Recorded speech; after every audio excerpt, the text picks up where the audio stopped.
Our main character was a level 97 king in Labyrinth World, Rodrigo Eldrigo, and after 10 years in the game, a new version finally dropped, letting you discard your old character, gain points, and make a new one. Since he was already tired of his old character, he accepted, not knowing he was about to get trapped. The good part was that because of the points he had in the other game, he got 197,000 in this one. The bad part was how he spent those points while thinking he was being clever. Everyone in the city is staring, looking kind of confused. There's this huge guy giving off a dark aura, and some idiot is hiding behind him. A girl walks by, looking awkward, but the guy grabs her arm right away. "Hey girl, tell me where the guild is." She's standing there confused and scared, while the green-clad idiot has no idea what's going on. The whole city thinks this pair is seriously weird. The Gigachad looks at the protagonist and says, "All right, found the guild, let's go." With that, the three of them start walking, and the protagonist gains 1 notoriety point with this Caesar guy. They're walking down an alley while the protagonist tries to understand how he ended up in this situation. This guy looked like the final boss, the Demon Lord. Where did all his points even go? A little earlier, we see he got the option to spend his points, and he was confident because he knew a strategy that worked in the previous game. It was way more worthwhile to spend points evolving your minions because their stats were much cheaper. So you'd make one super strong minion, leave it farming for you, and level up faster than everyone else. So he spent the 195,000 he had to create this Caesar. Huge, intimidating. Technically, this thing is 15 years old and has no class.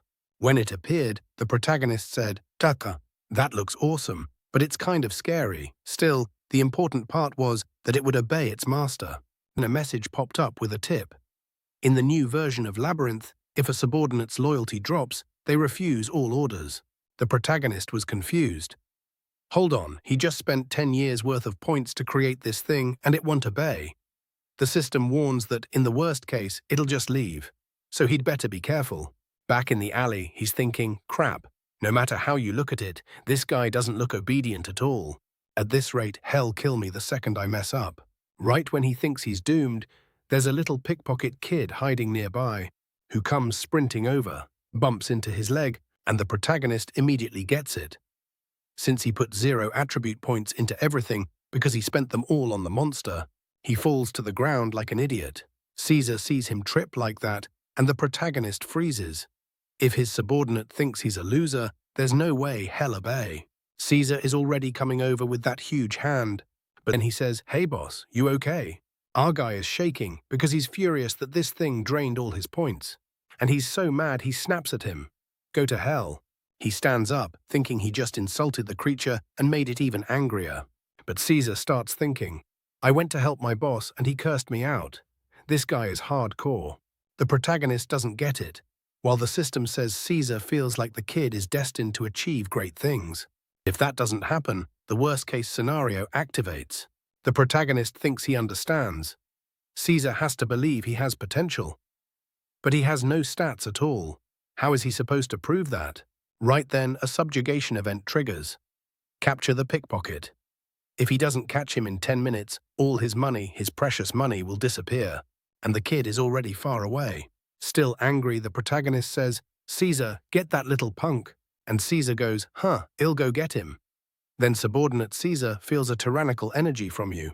He takes off like a bullet, while the protagonist thinks, "This guy is my servant," but he's terrifying. Then he turns to the girl, who's getting kind of teary. He tries to talk to her, but she turns around, looking annoyed. The protagonist is like, "Why is she staring at me like I'm trash? I didn't do anything, and I even kept Caesar under control." So he changes his expression and says, "Hey, listen, did you not notice who my subordinate is? If you don't feel like dying, you'd better start behaving." She starts apologizing, but he says he doesn't accept apologies. The poor girl offers him a coin, but it's worth so little that he says, "For the love of God, that's useless. Get out of here." Then the system announces that Caesar captured the pickpocket. The protagonist thinks he really is competent, but then the girl's expression changes, and when the protagonist looks, he jumps. Caesar is coming back, dragging the kid tied to his sword. The system says that, in this game, you have several options: kill the pickpocket, get information, or just recover your money. And Caesar says the kid tried to hurt him and deserves to learn a lesson. The protagonist thinks Caesar wants to cut the kid's head off. Then Caesar looks at him. "Hey, why are you shaking? What's the problem?" The protagonist realizes that if he shows weakness, he's the one who's going to die. Caesar keeps staring, and the protagonist says, "You handled this like garbage." Caesar doesn't get it. "Yeah, I was so fast and nobody saw me do anything." The protagonist says, "Killing someone who doesn't benefit you in any way is pointless." Caesar pauses. "Doesn't benefit me? Wait, I get it. You want me to find out where this kid's family lives and kill everyone, right? That's the only way to satisfy someone as merciless as you. I'm sorry, boss.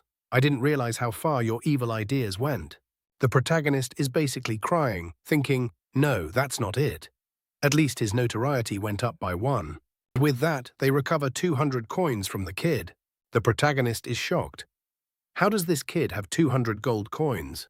And the kid says there were a lot of dumb players today, so he ended up making a good profit.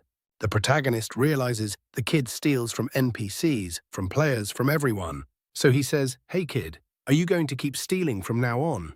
The kid says, "No, I'm not." The protagonist says, "That's not what I want to hear." He wants the kid to tell some story about a sick mum or an abusive dad, and how he has to work hard to make money. That way, the protagonist can get some moral points without killing the kid and ruining his reputation in the city. But Caesar grabs the kid and says that, from now on, a percentage of everything he steals goes to Will. That's what he's saying. 90% of the profits belong to him. The kid says it'd be better if he just stopped stealing. That's the better option. But Caesar says a little thief like him, who's only good at stealing, wouldn't be useful for anything else. He is already drawing his sword, saying if he's waiting for the master to forgive him, he should just die now. The protagonist is in the background telling him not to do it, while the kid cries, bangs his head on the ground and says, "Fine, hell, steal a lot every day and hand everything over to Will." The protagonist doesn't understand, while the system says he now has a little thief who will keep stealing for him around the city, and that he promised to pay the kid fees. And because he successfully used his subordinate to intimidate others, he unlocked the charisma attribute. The protagonist thinks there's something wrong with this game. How is acting like that considered charisma? While he's standing there, Caesar says, "Boss, you're truly incredible. You set a trap to squeeze all the money out of him and still turned him into a slave." The protagonist is thinking none of this makes sense. Then he says, "Caesar, don't worry. Half of it will be yours." Caesar just says thanks. But our guy notices he didn't gain any loyalty from that. He thought Caesar would say that since he did the work, at least that would be enough. But nope. Then the girl says they've arrived, and the guild's building is completely run down. The protagonist thinks it's weird. Normally, the place where adventurers pick up quests is supposed to be some amazing spot in the center of the city. But the guys there are playing that stupid game where you stab between your fingers. And the gang looks over at the door. Caesar walks in and immediately asks, "What are you staring at? Which one here wants to die first?" The protagonist in the back is like, "Dude, you've already started beef with everyone." He turns to the girl. "Where did you bring us? What is this place?" She says, "What do you mean? Weren't you looking for the Criminals Guild?" The protagonist puts a hand on his head and realizes it's Caesar's fault again, because of that face. Then the guy behind the counter welcomes them and asks what they want. Are they trying to join the guild? Caesar steps forward and says, "Yes, that's exactly it." Someone inside says that, judging by his appearance, there's going to be blood today. And the guy at the counter says, "All right, joining the guild costs 5 gold. Since you just got to the city, you probably don't even have that, so get out and come back when you do."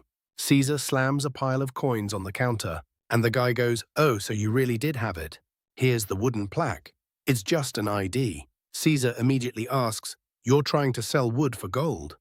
Are you trying to scam my boss?" The guys are confused. Boss? Who is he talking about? Why is this terrifying guy taking orders from this weak kid? Another guy drinking says, "Careful. If he respects him, there's probably something we can't see." But why is he dressed like a newbie? Is he setting a trap so someone tries to mess with him? Suddenly, Caesar appears behind one of the guys who was laughing at them. The guy turns around, confused, and asks what he wants. Caesar smacks him in the face, and he hits the floor. The guy is spilling like 15 liters of blood. Caesar warns them to watch how they talk behind his boss' back, or hell have to kill everyone in the place. He's already ready to draw his sword. Then the protagonist says, Caesar, calm down. Even in alleys and back streets, there are laws that must be respected. Caesar puts the sword away, says he understands, and goes back to his side. The guy behind the counter is still confused. And the protagonist says, well, since I'm here, I want work, and I want a reward. The guy taps the wooden plaque, and the Criminals Guild mission list appears. Hunt rats, beginner difficulty. My collection beginner, patrol beginner. The protagonist sees that not only are the missions trash, the rewards are trash too. The only decent one is collecting interest from some guy who didn't pay his fees. So he says, all right, I'll take the money collection mission. Tell me where Bill's shop is. The guy is about to give the information, but someone comes up from behind and says, hold on. Information isn't free. It's this guy named Hans who says he can take him there for a small price. The protagonist realizes that in this cursed Criminals Guild, everyone specializes in squeezing money out of other people. Hans starts walking, saying, come with me. Meanwhile, Caesar says, boss, you really picked something only a true criminal would do. I can't believe we're going to squeeze all the money out of the guy who didn't pay his fees. The protagonist is like, what? No, that's not the plan. Hesitantly, he says, we should respect the Criminals Guild and make smart decisions. But Caesar is locked in. Hans opens a door and says the way is through there. He pulls back a curtain, and the protagonist walks in. He notices there are even some expensive items, but they look kind of old. Then the guy sitting in the back says, well, look who we've got here. It's Bill standing up. From your vibe, you're not here to sell anything, are you? Are you with the guild? Hans looks disgusted because every time the guild comes to collect, Bill deliberately gets his hands dirty. Then Caesar puts a hand on Hans' shoulder, tells him to get lost, and says hell respect the boss wishes. Hell follow the rules. He steps up face to face while Bill asks the protagonist what their relationship is. Then Caesar offers his hand to Bill, and Bill says it's a pleasure to meet him. Bill tries to shake Caesar's hand, but Caesar just stares. Bill suddenly feels pain. He screams for him to let go. An electric shock runs through his whole body. Bill drops dead from the handshake. The protagonist wants to know how this monster just killed the NPC like that. How are they supposed to get the money now? But the system gives the reward anyway, 350 gold and interest. Now they're back at the bar with coins on the table. The boss behind the counter is staring, asking, huh? How did you get the money? The protagonist says, relax, we didn't take any of his items. The rest is your problem. We're not saying anything else. And with that, the money collection mission is completed. But from the looks of it, they'll end up with 2 silvers out of a total of 350 gold as their contribution. The guy is kind of freaked out, and the protagonist has no clue what's going on. Why does it feel so tense in here? Did the guy who hands out missions already find out they killed that dude? Then the guy says, well, you two clearly wouldn't have any trouble going into the labyrinth, so why are you trying to make money doing things like this? Caesar just answers, that's what the boss wants. What's the problem? But the chubby guy comes up from behind like, hey, what was that? That mission is for beginners, you know? You're leaving us with nothing to do. The protagonist turns around and goes, yeah, there wasn't any other mission I liked. What do you want me to do? The guy at the counter says, enough. Look, you've got plenty of money anyway, so I'll just promote you now. It'll cost 10 gold coins to go up 2 ranks. Caesar slams it all down on the table. The boss looks it over and tosses them the medals, saying they're now recognized as skilled people by the Bandits Guild. The protagonist thanks him and reaches to take one, but the guy yanks it back and says he's only lending it for now. The protagonist realizes, hold on, is this cuck messing with me? And the guy goes, I'm not messing with you, I just have to write down your names and the details. Relax, kid. I'm just joking. Why are you looking at me like you want to kill me? Take it easy. Caesar grabs him right away, asking what the hell he thinks he's doing, joking around with his master. The boss tells him to calm down, they'll get the medal in a second, and they'll even get a place to live for free. Caesar says he doesn't care. The guy got way too bold making jokes about the boss. He has to apologize properly, or his life ends right here today, along with everyone else's. The guy says Caesar is taking it too far, until Caesar swings his sword right next him and smashes the whole counter. The guy apologizes, saying, okay, forget it. Let's just drop it. Then he turns to the protagonist and says, yeah, those are sincere apologies. Meanwhile, Caesar tells him to prove his sincerity some other way. The guy pulls out 100 gold coins and says it's not much, but take it. The protagonist is confused. Wait, 100 gold coins from an NPC? Honestly, maybe this strategy does pay off. But Caesar sees the protagonist smiling and turns to the guy like, see, my boss is laughing at that amount. For the love of God, that's not sincere. The guy looks confused, saying, hell, give more money, more stuff. Take this sword, it gives +3 strength. Our guy looks it over. It's actually a decent sword. Nice thin blade, good reach, great for close combat. Hez holding it, chuckling again. And Caesar turns, snatches the sword, says it's all trash rewards anyway. The protagonist doesn't really get it. How is he supposed to react? So Caesar stops. Then Caesar moves in like he's about to kill the shopkeeper for real. But something blocks his attack. Hez confused. Then a girl pops out of a trapdoor above, asking what all the commotion is. Caesar looks at her and says, don't interrupt, you, how? She gets furious, saying some real lunatics showed up at the guild. What was the filthy one's name? Caesar says his name and tells the ig to say hers too. She thanks him for the compliments and says her name is Lena, your highness. The protagonist is totally lost. How is this girl acting like that in front of Caesar? Is she trying to die? Caesar says hell, warn her one last time. She'd better not interrupt again. Seriously, he won't stop insulting her. Now she's the one raging, saying he already knows her name, so he's insulting her on purpose. The protagonist doesn't get why she's provoking Caesar. Can't she see how dangerous he is? At the same time, Caesar seems like he's hesitating. Normally, he would have already cut her throat. That means the girl standing there is just as dangerous as he is. And she looked really quick when she defended herself. Caesar has 10 base agility, which is insanely high. He's the kind of monster who shouldn't even be that fast. But if she blocked him and is still moving like that as she drops down, she probably has the opposite of his stats. That's a problem, because he shouldn't be picking a fight with someone that strong this early. But he can't tell Caesar to back off, or Caesar's loyalty will drop. So awkwardly trying to break the ice, he says, is your name Lucy or Lena again? I don't remember. Let me ask you something. When a lackey messes up, whose fault is it? The boss's or the assistant's? She thinks for a second and tells him to stop making things complicated. But the protagonist says all he wants is for that guy to apologize sincerely. She pauses, then kicks at a coin on the floor, snatches it out of the air and says she heard they're trying to join the guild. So why are these idiots talking about killing the guy who hands out missions? 2 pieces of trash like them should start by cleaning the floor and windows before demanding anything.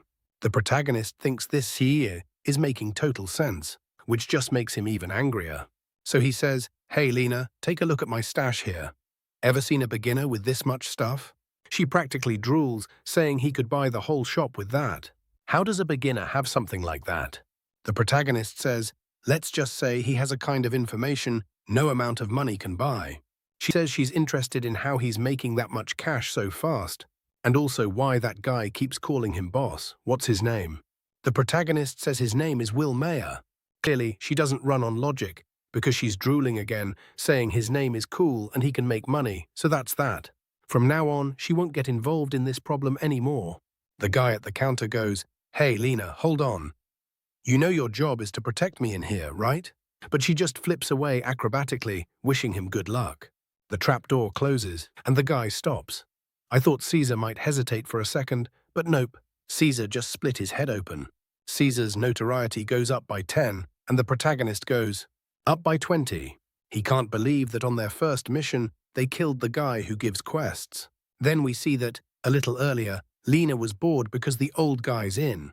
That bar did nothing but tell dirty jokes and drink. She felt useless having to stay there, protecting a bunch of trash. If it weren't for this whole contribution farming thing, she would have left already. That's when Caesar's brawl woke her up. She went to check what the fight was about. She saw everyone running and Caesar leaking that aura, forcing the guy to apologize. Not to him, but to his boss. She thought, wait, this guy has a boss. Who's the boss of someone like that? How can an existence that huge be taking orders from anyone?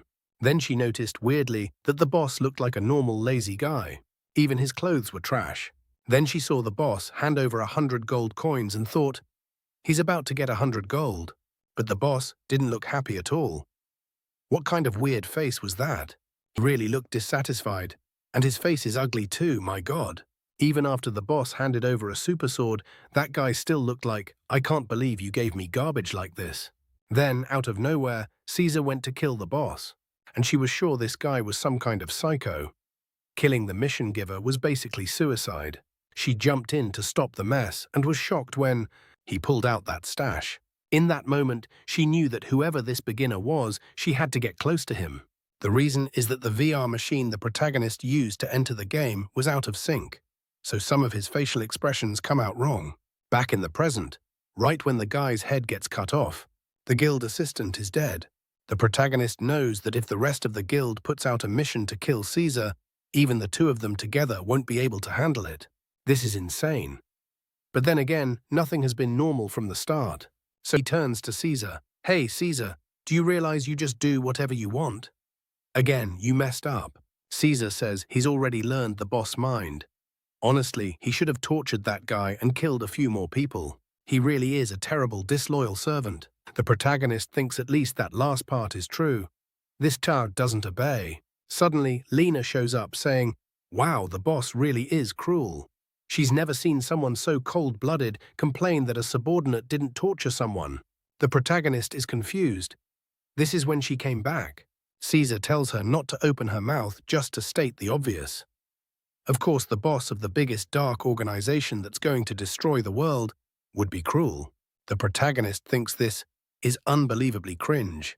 He's the one who's going to get treated like an idiot. But Lena says that's interesting, drops down from the ceiling, and says she's a professional in protection and assassination. She also has connections with the criminal guild, and it's more than obvious she's a stunning beauty. A rare girl like her is clearly the kind of talent the boss needs. The protagonist is confused. In the same sentence, she called herself amazing and also an assassin. None of this makes sense. So he asks, do you even listen to what you're saying? But she steps closer and says she knows everything. Now she's figured out why this manic murderer is following a boss like him. The protagonist tells her to get lost, but she won't shut up, saying she's sure. He just revealed that he wants to build an organization to take over the world.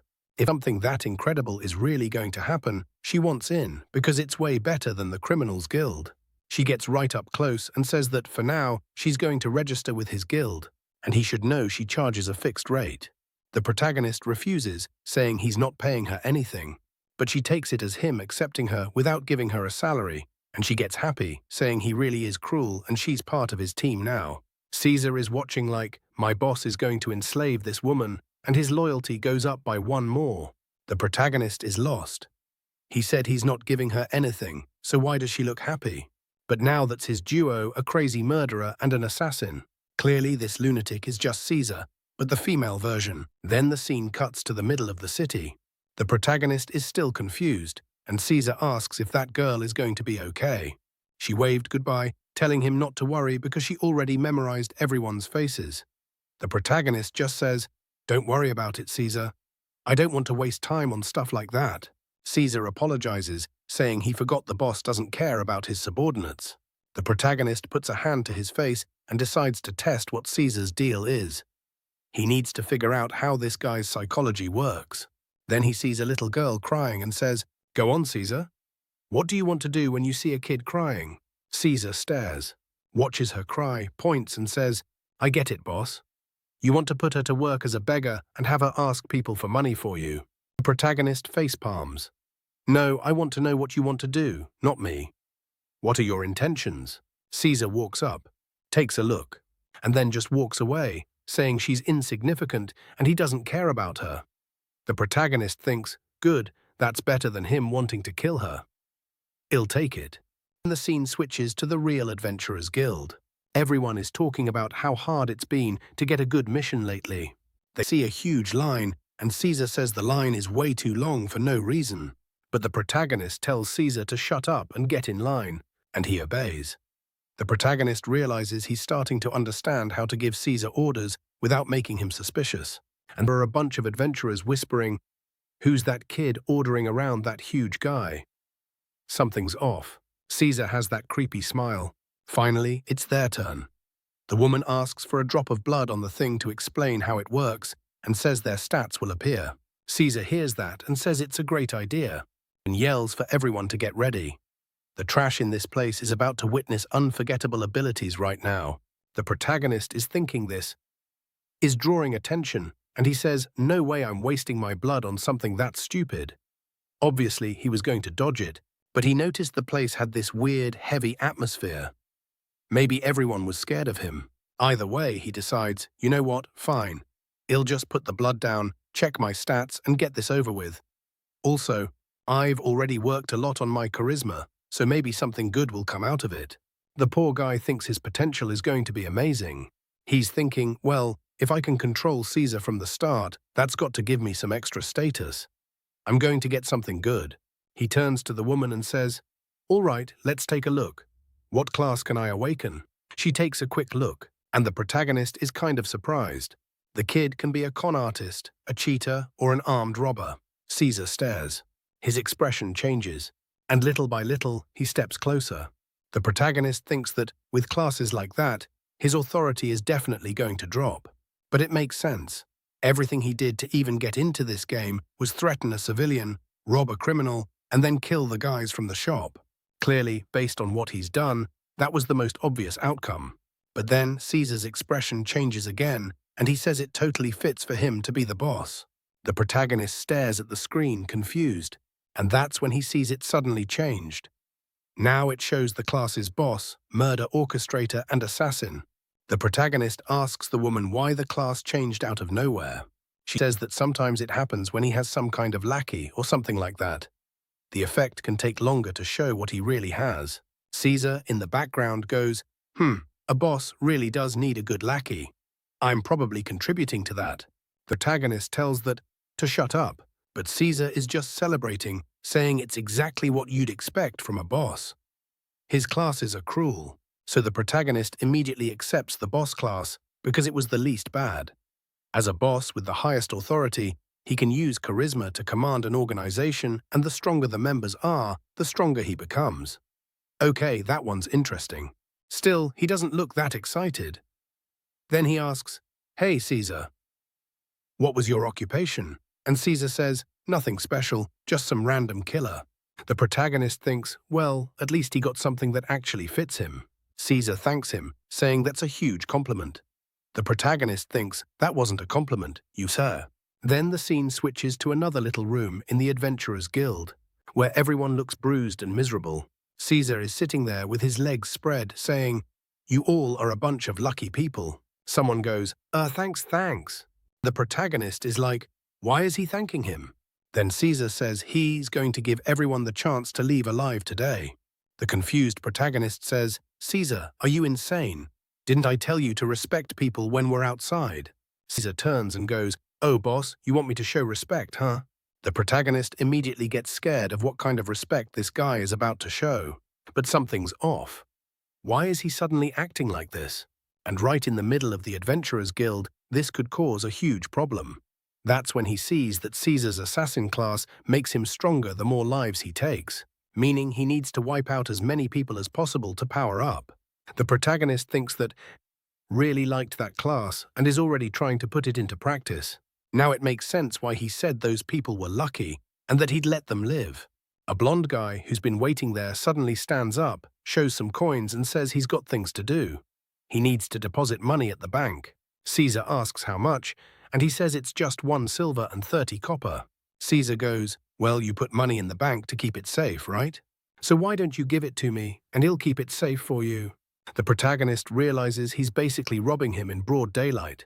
But blonde guy takes off running, yelling that nobody's stealing his money, until he takes a kunai right in the middle of his back. Caesar says that Ayak was trying to protect his money, calling me a bandit, while the guy writhes around, trying to crawl away. The rest of the adventurers are just trying to avoid eye contact. The scene changes to a suburban town, where Lena is walking around, freezing, wondering where the boss and the knife-crazy guy are. She's sure he must be doing something incredible somewhere. Meanwhile, the protagonist is in a room forcing some idiots to sit there and entertain the two of them like clowns, laughing like lunatics, while Lena is thinking, that kid had such dead eyes, like he was bored even while staring danger in the face. She starts remembering what Caesar said about some dark organization that was going to end the world. She stops to think. Normally, in a situation like that, the one trying to end the world is a demon lord. With that horrible look he had, he clearly wasn't human. If that's the case, she already has an idea for how she can start helping his plans, and she's going to act right now. The scene goes back to the labyrinth city, where the protagonist is freezing and Caesar is saying it's fine. The protagonist thinks, of course you're fine, you're wearing the clothes I spent a fortune on. He's furious at this jerk and kicks a trash can, saying he should be the one keeping those items. But weirdly, Lena pops out of the trash. Both of them are confused, trying to figure out what she's doing in there. She gives a little awkward laugh with her tongue out and says she messed up. The protagonist immediately wants to know why she's there acting like an idiot. And also, what happened to the mission about not letting their information leak to the bandits. She makes a completely dumb face and says she's kind of stupid and forgot that little detail. The protagonist is speechless and tells Caesar to put the trash back in the trash. They close the bin, put a huge rock on top, and walk away. The protagonist says, "Whew, he's feeling a little better." But a while later, she's with them, saying she at least managed to steal a subspace pouch from the guild guys. And she made sure it looked like the boss there got killed by someone else. Except right when she was doing that, the regional manager walked in and caught her in the act. The protagonist asks, "Wait, so not only did you fail to get rid of the evidence, you're also the main suspect?" And she says, "Yes, exactly." The protagonist thinks, hold on, this makes Lena the one to blame for everything Caesar did. He turns and says, "It was nice having you as a subordinate, Lena. Good luck with your career. Bye." She immediately starts crying, saying the boss is heartless. She's getting cornered as the suspect while cleaning up what he did. The protagonist looks at her and thinks he doesn't like seeing women cry. So he pats her head and says, "Well, at least you survived. You could have taken the subspace pouch for yourself and avoided the blame. Why didn't you do that?" She says she thought about it, and it seemed easier to take money from him than to work. The protagonist realizes this idiot has reasons that make no sense, so he starts walking away, saying that's enough. He doesn't want her as a subordinate. But then they go into an inn, and the protagonist says he wants one room for 2 people and one room for 1 person, and the girl's room needs to have a bathtub. Innkeeper says, unfortunately, only a single-person room is available. Lena gets emotional, saying the boss is even putting a bathtub in her room. Why does he care so much about subordinate number 2? He answers that it's because she smells like hell. She gets embarrassed, but thanks him anyway. But obviously he did it because she's a girl. She can't sleep in a room with 2 guys like that. It's also better to keep Caesar at a distance so he doesn't risk losing any charisma points. Then he stops and remembers Caesar already killed someone with a handshake, so maybe it's dangerous to leave that guy alone. But what if he sleeps in the same room as him? And Caesar decides to kick him or something, and he dies. Honestly, it might be more dangerous to be in the same room as him. So he says, "Caesar, take that room, I don't want it." Caesar turns and asks, "Wait, are you going to kill the owner and take his room?" The protagonist thinks this guy is a psychopath. But at least Caesar says, "Yeah, the boss really is the coldest of them all. But tell me, why are you worried about Lena the assassin?" Protagonist, blushing a little, says, "What are you talking about?" Caesar replies, "She's a defective subordinate who didn't even deal with the criminals guild. Even so, you were merciful and even gave her a bathtub. Looks like you're trying to lower her guard, huh? You're going to kill her in bed tonight, literally." The protagonist is confused and goes, "You're an idiot. I'm just trying to find another room because I don't like sleeping in crowded places. And Lena has other uses. You'll see when the time comes." Caesar just stares, thinking he can't even imagine what the boss is planning. Next scene, the protagonist is waking up saying, "No, don't wake me up. I'm the boss." But it's Caesar telling him to get up. The protagonist wants to know why he's there. The sun's already up, and it looks like he didn't even sleep 3 hours. Then he looks to the side and gets confused. Caesar is there with a blood-covered sword, wiping it on the bedsheet. The protagonist asks if he killed someone. Caesar says, of course not. He killed 7 and nobody saw. The protagonist immediately assumes he must have killed Lena in her sleep. This guy really is a psychopath. But somehow that girl always finds a trapdoor and goes up saying good morning, asking if the boss slept well. He doesn't get it, and she says she's there to make sure he always has good nights of sleep and a prosperous future. The protagonist doesn't understand what's going on. He's been awake for 10 seconds, and those two are already in his face. And weirdly, both of them seem worried about him. Then he catches himself. There's no way it makes sense for him to see those two as companions, so he says they'd better get out of here now. Back at the Adventurers Guild, there are some people there looking wrecked. Everyone is talking about something that's 3 times harder than the labyrinth. A girl says she's getting more skilled, but those monsters' movements are way too abnormal. Someone agrees, saying who would have thought they'd suffer that much just to kill weak monsters. Then one of them bumps into someone. Guess who? When he looks back, he sees Caesar, who immediately asks what his problem is. Is he trying to act like the boss? Lena looks back too and taps the protagonist's shoulder, saying there's a pervert staring at her body and she just needs permission to kill him right now. Both of them are ready to start a fight. The terrified group runs off in panic, abandoning their friend, while the protagonist's evil reputation goes up. So he says, "For the love of God, let's talk. We can't keep wasting time like this every time." Excited, Lena asks, "So what? Are we finally going to do something?" He says, "Yeah, we're going to the labyrinth, but since we're beginners, we have to start with beginner missions." Caesar asks if there's a problem with that, while Lena straight up calls the protagonist a beta. He explains they need to finish the starter quests to rebuild their power and unlock harder missions. It's like proving what they can do. Caesar says he gets it, but Lena asks why beginner missions. Caesar snaps at her, saying she really doesn't understand the boss.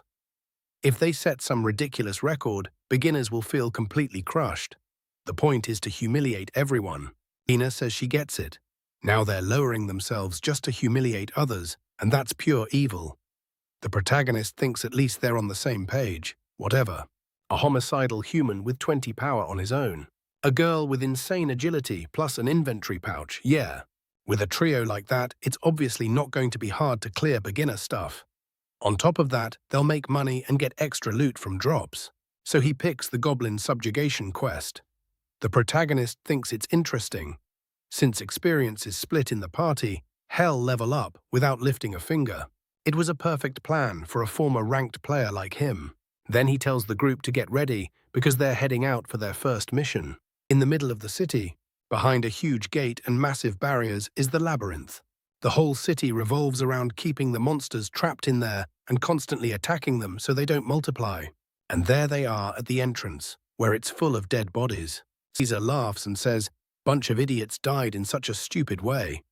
The protagonist says maybe, while Caesar says he wonders if it was a giant minotaur, maybe a troll or a 3-meter ogre. The protagonist tells him to remember they're on a beginner mission. The guild wouldn't send them somewhere with monsters like that. Caesar says that's a shame. He was looking forward to showing his real power. Lena points to the side and says there are goblin bandits by the corpses. The two of them just stand there, and the protagonist says, "All right, here comes the first big fight. Go on, handle it." Caesar starts drawing his sword, saying they can't even cast a shadow in the world of darkness. There it goes. But Lena rushes in, stabs twice, kills both goblins, and it's over. She asks why he's just standing there telling stories when they're already trying to kill her, saying they're going to finish her off because she stole his fangs. For the first time, the protagonist actually considers that they really might end up fighting each other, even though they're both his underlings. The good part is that out of nowhere, a goblin gang shows up from every direction. But honestly, I thought they'd get distracted. Except those two are still fighting each other. Lena goes straight at Caesar, and he swings his sword at her. She dodges all flexibly, but ends up taking out 4 goblins as a bonus. She calls him filthy and throws 3 knives. He dodges, and now it's the creatures behind him that die. They're fighting each other, but basically all the goblins around them keep dying. Meanwhile, the protagonist is there, hidden behind a rock, racking up a ton of experience. The situation was weirdly perfect. A little later, he's all proud, walking around after leveling up. Then he goes, you two are behaving really well. Since he was looking at Lena, she says the boss is praising her, and she's already trying to start another fight. The protagonist says, "I'm praising both of you, okay? Try cooperating a little too." She says, "Fine, shall hold back so that murderer can be useful for something." Then the protagonist says, "That's enough. They're wasting energy and burning time over nothing. How are they supposed to adventure deeper into the labyrinth if they keep acting like this?" Lena asks if he's going to help hunt, And without realizing it, he answers, "Of course he is. He's the boss." Then he stops to think like, wait, hold on, that's not what he meant to say. But then Caesar comes over and asks, "Hey boss, are you sure you want to hunt these goblins? Do you think that's going to work out?" Our boy thinks the character sync is at 40, and it's awful, but he says why not? Can't lose morale. Caesar goes, "All right then, got it." Now Lena's all excited, celebrating, saying it's the first time she's going to see the boss fight. She was sure he's going to impress them with some never-before-seen strength. She points and says there's a goblin right there. Little thing is more dead than alive, coming in all shaky.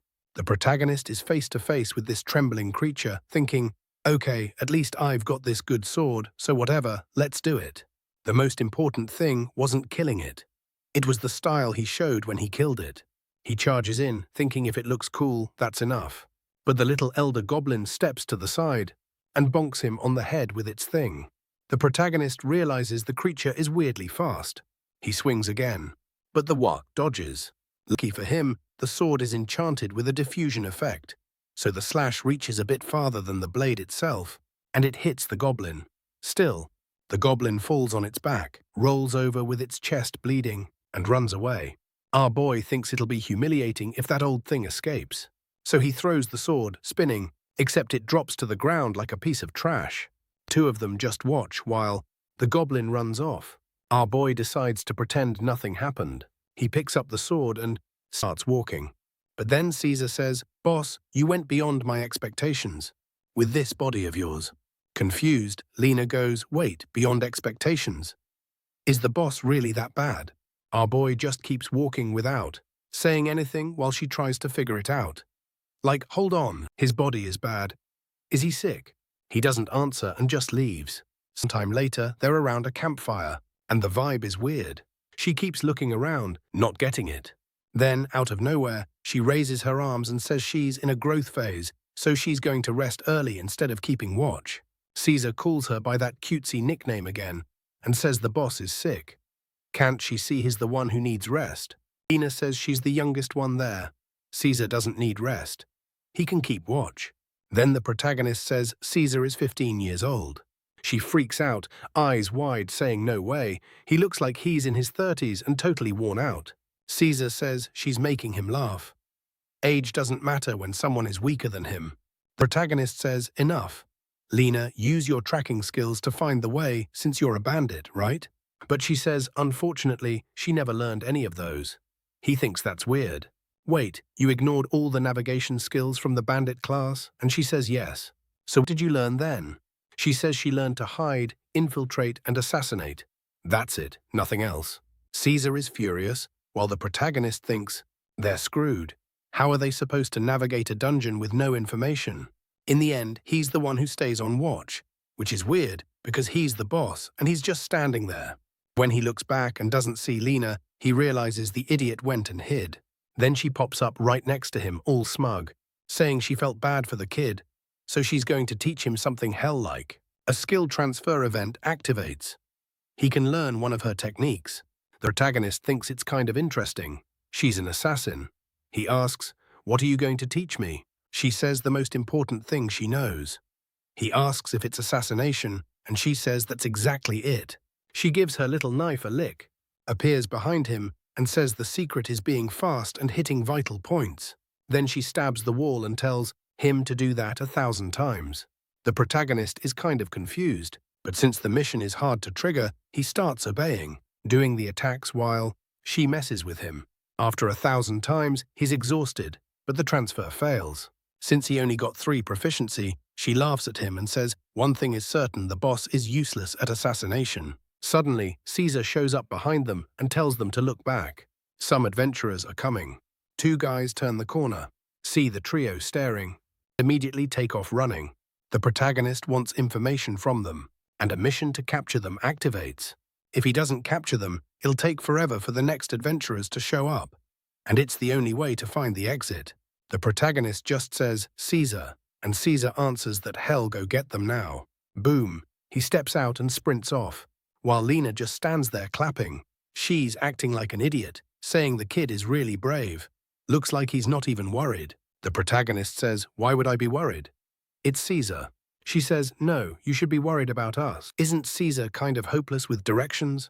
So there's no way hell know how to get back after he finds those guys. The protagonist immediately realizes she's right. If Caesar goes too far, they'll never find him again. So the protagonist tells her to go ahead and locate him. But he decides to go too because she's lost as well. 3 minutes later, the protagonist is on the ground, exhausted. Confused, Lena asks if he has that disease where, if you push yourself too hard, your heart explodes. He tells her to relax, he's not going to die. She says, maybe. But now we're screwed, there's nothing we can do. We just have to pray he finds the adventurers. Right then, the system announces that Caesar found them. The protagonist tells her to relax, they don't need to worry. She asks if he's sure, since they still have to find Caesar either way. The protagonist tells her to relax. Even if Caesar is dumb, the adventurers he captured should be able to lead them to him. She gets all happy, saying they finally have someone in the group who can locate something. But then the protagonist suddenly changes the subject and asks what she wants to do when they get out of there. She doesn't get it. He says her willingness to teach skills is admirable, so he wants to give her something. She gets emotional and says the boss is extremely kind to her, because that means hell have to pay for a lot of food. The protagonist thinks it's weird.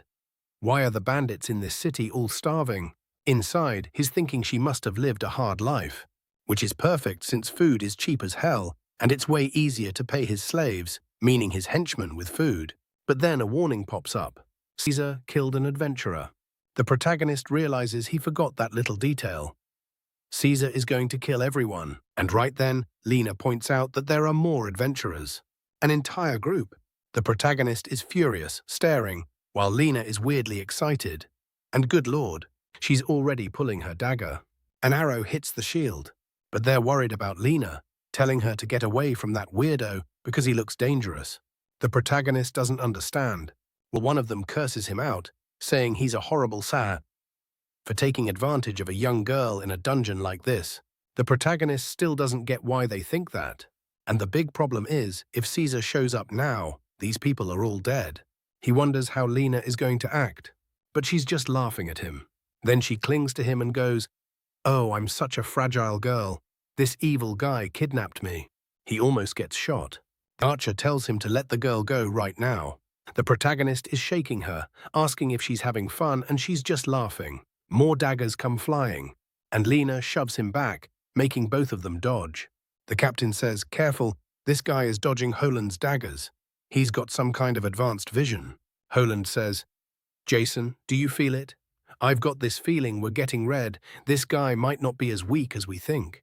So we better take this completely seriously and put our lives on the line to face him." Suddenly, the captain gets serious and says, "Carl, I have to tell you that I've loved you since the beginning." She's flustered, telling him to say the rest if they survive. Meanwhile, the protagonist is thinking, what the hell is this?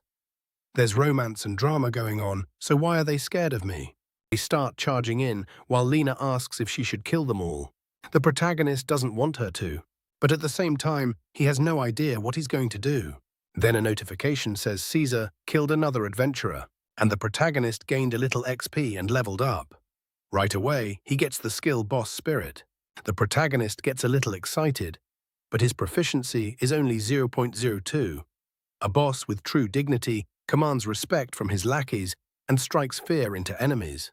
The protagonist starts giving off an aura, while Lena says he has the face of someone who kills 50 people a day.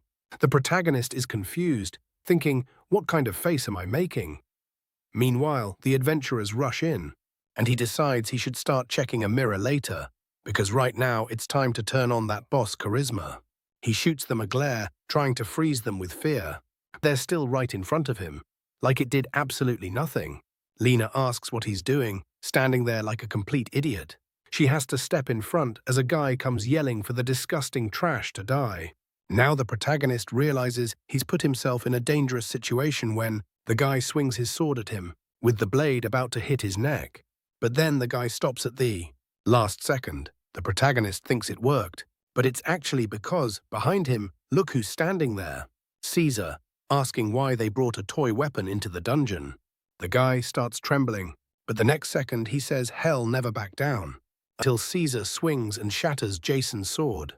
Then, weirdly out of nowhere, Lannis sniffs and says she smells blood. She tells the protagonist, "I don't think it's his blood, right?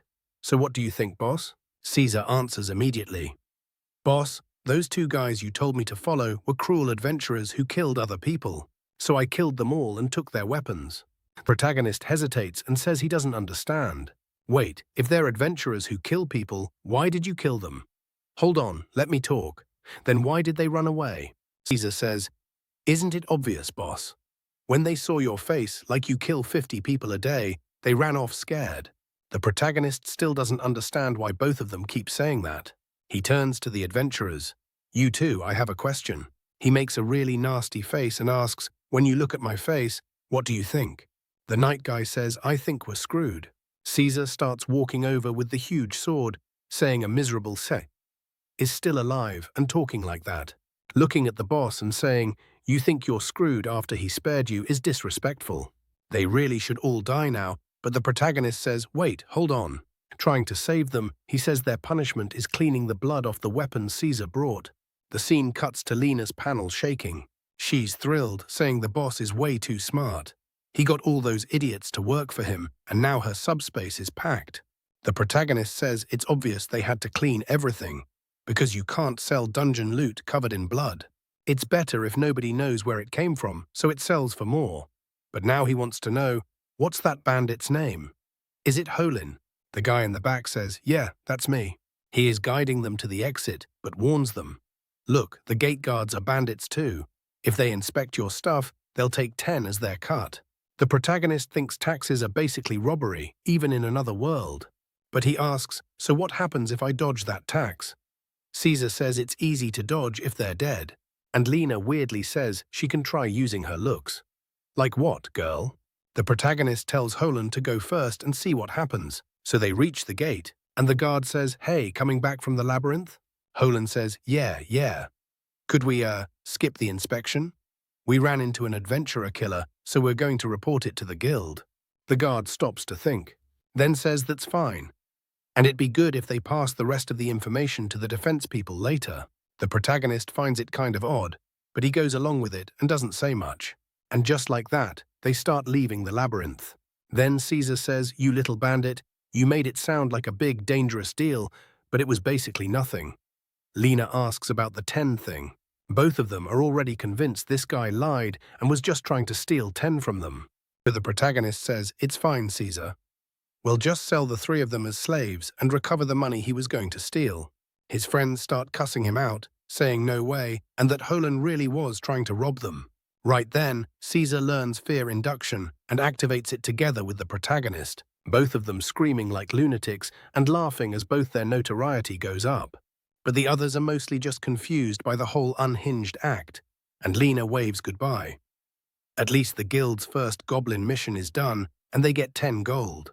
The system says his reputation with the Adventurers Guild is improving. And we see the receptionist saying, "Dungeon bandits are always a pain, so it's great they dealt with them. Good thing they didn't have to pay the 10 bandits usually demand." He thinks, "Okay, now that makes sense." Then she says they still have to pay 10 to the guild. The trio is stunned, thinking just like that bandit tried to rob them, this girl is trying to rob them too. He's about to complain, but she says, "Hold on, you think that's too much? Then I have a great solution. How about you list me as the one selling the items? Then you don't have to pay the fee." She introduces herself, saying her name is Errol, but obviously this isn't going to end well. The next chapter starts with thunder, a church, and someone talking about how the innocent were tortured and devoured, all because of their lust for a virtuous life. And in the end, they end up ruling everything. The guy throws his arms up, and an explosion goes off. Except this time, Caesar barges into the room and interrupts the guy's cult. They stare each other down, and Caesar asks if he's a priest. The guy asks what he can do for him. Caesar yells that the boss is sick. Then we go back a few hours earlier at the hotel, with the protagonist saying they're staying somewhere luxurious tonight. Lena celebrates, calling him the best, praising him, and saying it's always great being with him. Meanwhile, the protagonist thinks life is easy as long as these lackeys keep hyping him up. On top of that, the girl at the counter registered it like he sold some other items too, so he'd pay less in fees but still get full value. He's confused, wondering when he got this lucky, especially when he's ugly as hell. The other girl just stares and says, "Yeah, he really is super ugly." He ignores it and says they're not just sleeping today. They're going to enjoy the day as a reward for yesterday's labyrinth mission. But he has one weird condition for the two of them. Until they leave this place, nobody is allowed to cause trouble. The two of them start blaming each other, with Caesar, as always, calling the girl a poor thing. Then the scene switches to the hotel restaurant. A while later, they're toasting and look at Caesar, straight up the Witcher. The protagonist drinks too, thinking it's been a long time since he relaxed like this. He asks Caesar how much the two of them can drink. And that's when they tell him they're underage, so they can't. What? Lena is 16 and Caesar is 15. The protagonist thinks, yeah, he really didn't realize how young they were. He comments that if they're going to keep adventuring in labyrinths, Lena needs to learn some kind of navigation skill.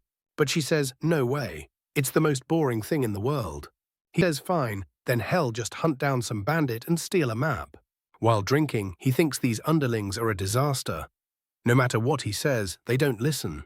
But weirdly, Caesar is furious. He slams the table and asks if he didn't just drink a whole cup of beer. More than a sip was basically lethal. The protagonist doesn't understand what he's talking about. Lena gets emotional, saying he was so excited to be with them that he drank all that. She hits Caesar and tells him to calm down, but suddenly he bursts out in armor, saying he's going to call a priest. So now he's going to call that guy, and I still don't get what's happening. Back in the present, the priest is standing there completely confused. He introduces himself as Luvic, a priest of the end times. The protagonist is in bed, confused, and just says, "Nice to meet you." But he still doesn't understand this end times priest thing. Usually those guys hide until the end game, so what is he doing here? He's thinking about it, so he asks, "What's your doctrine?" The guy simply says, "The fall of the entire world." The protagonist is scared, while Lena looks excited. He's sure this guy is evil, at minimum. So he asks how the end times people are going to cure him. The priest says it's easy. Just kill the part of the body carrying the disease, and the rest dies too, the disease in this case. The kid says that's going to be a problem, because he drank. But the guy steps closer, saying he won't die that easily. He heard the boy was poisoned by alcohol. The protagonist says it's a misunderstanding. He drank one tiny cup, that's it. His servant caused the mess, but it's late, so the priest can leave. Hell, at least compensate him for traveling all the way there. He tosses a coin into the priest's hand, and the priest still looks kind of confused. The protagonist asks if he wants more. The guy hesitates and lifts the bag, saying it's the first time he, Luvic, has been rewarded for spreading his church's notoriety. He's moved by the opportunity, and now he can't leave without giving thanks. He starts chanting about innocents who give their lives to devour his god. The protagonist realizes this guy is at least insane, and Luvic smiles like a psycho, saying he's going to perform the end times ritual. The pages turn, and he says he calls the servant who reigns over diseases. While the protagonist is in shock, the guy slams his thumb down. Thunder cracks outside, but it looks like nothing happens. He's like, what just happened? Caesar is furious, calling him useless and saying his special move did nothing. Then he tells them to look out the window. And when they look outside, there's a dead guy lying in the street. The protagonist asks the priest, why does that person look like they're about to die? Then Luvic gets wrapped in a black aura, throws himself out the window, jumps off the building, lands in the street, grabs his book, checks the guy's pulse and says he's definitely dead. The people around them are confused, and the protagonist realizes it. This lunatic cast a spell in the room and killed some random citizen out in the street. Caesar tells him to move and jumps out the window too, lands in the street, and calls out to the guy, saying he's not as skilled as he claimed, and he still didn't cure the boy. Then he points a huge sword, bigger than the priest, warning him that this ritual had better do something.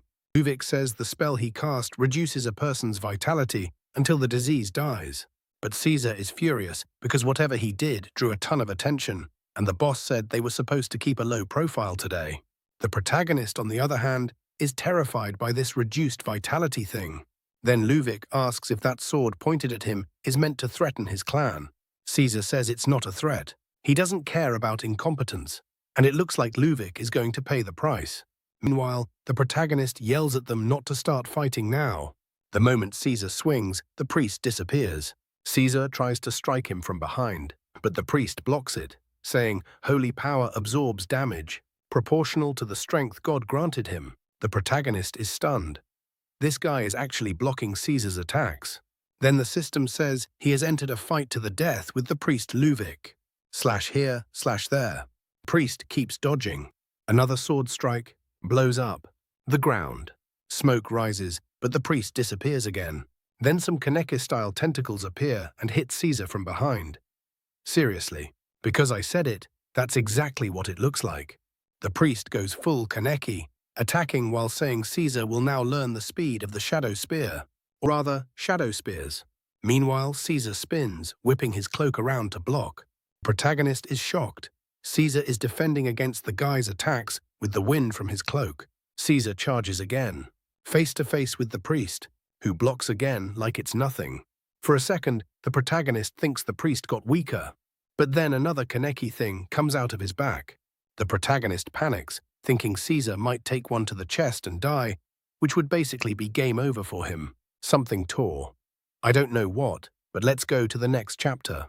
Right as the priest attacks with the thing coming out of his back, while the protagonist wonders how they're going to stop him, the protagonist suddenly yells that the guards are here. The priest turns, and it looks like he managed to pierce Caesar. No, actually, he distracted him for a second, and the hit landed on the side of his arm. Caesar laughs, raises his arm, and slams a heavy strike into the guy's chest, blasting him into the ground. So yeah, this was serious.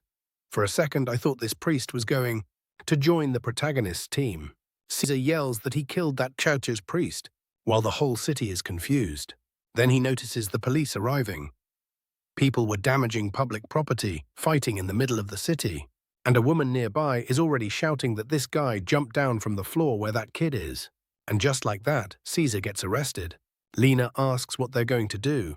Caesar is done for, and there's no way she can take the protagonist with her. He just thinks they need to get out of there, anywhere. But it doesn't work, because now they're at the police station, with the officers saying Will has no criminal record. Still, it looks like he's the one who commands Caesar. It's hard to believe, but the kid has no record of criminal activity. Then the cop says he'll have to explain why, besides the end times priest, there was also a civilian electrocuted in the middle of the street. He definitely got dragged into your fight, didn't he? Protagonist sighs and says it may not look like it, but he has an illness. Here we go.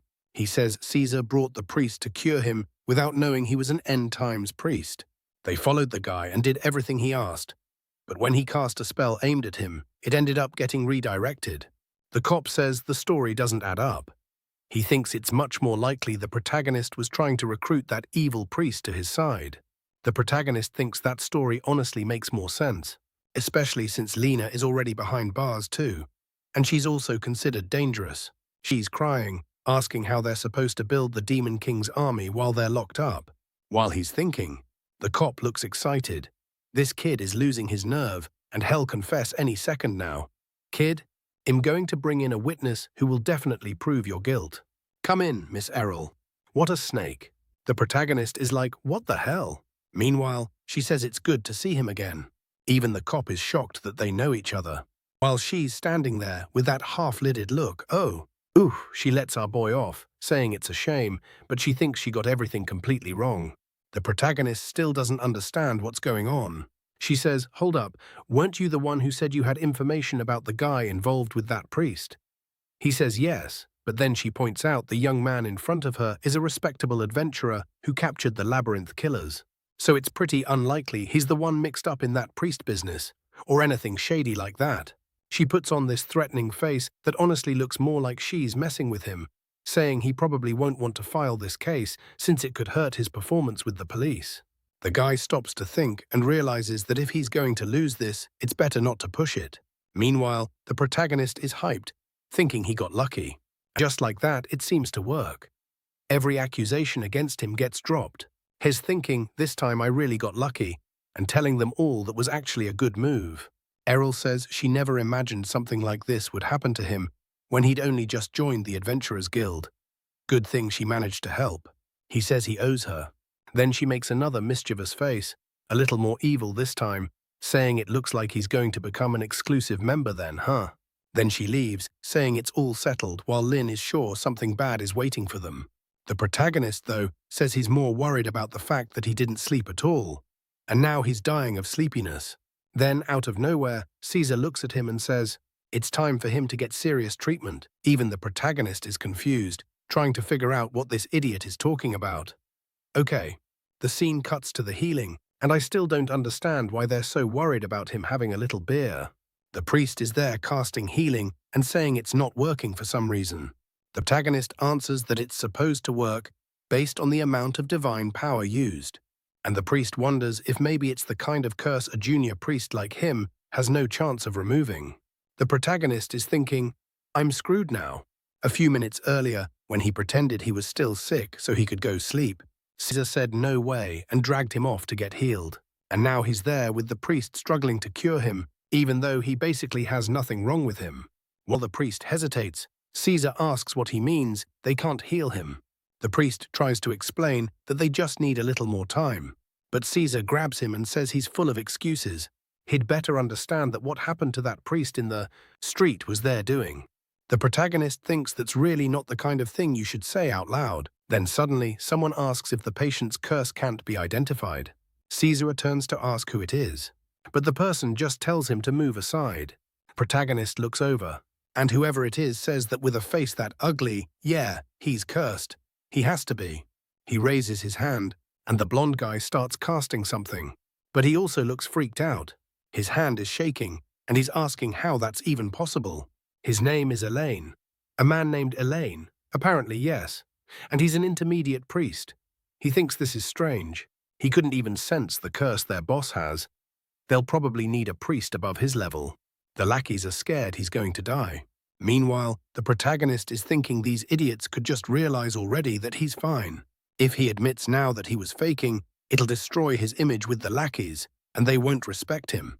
Elaine is already running out, saying he's going to call the Grandmaster, until the protagonist says, hey, wait, Elaine, let me ask you something.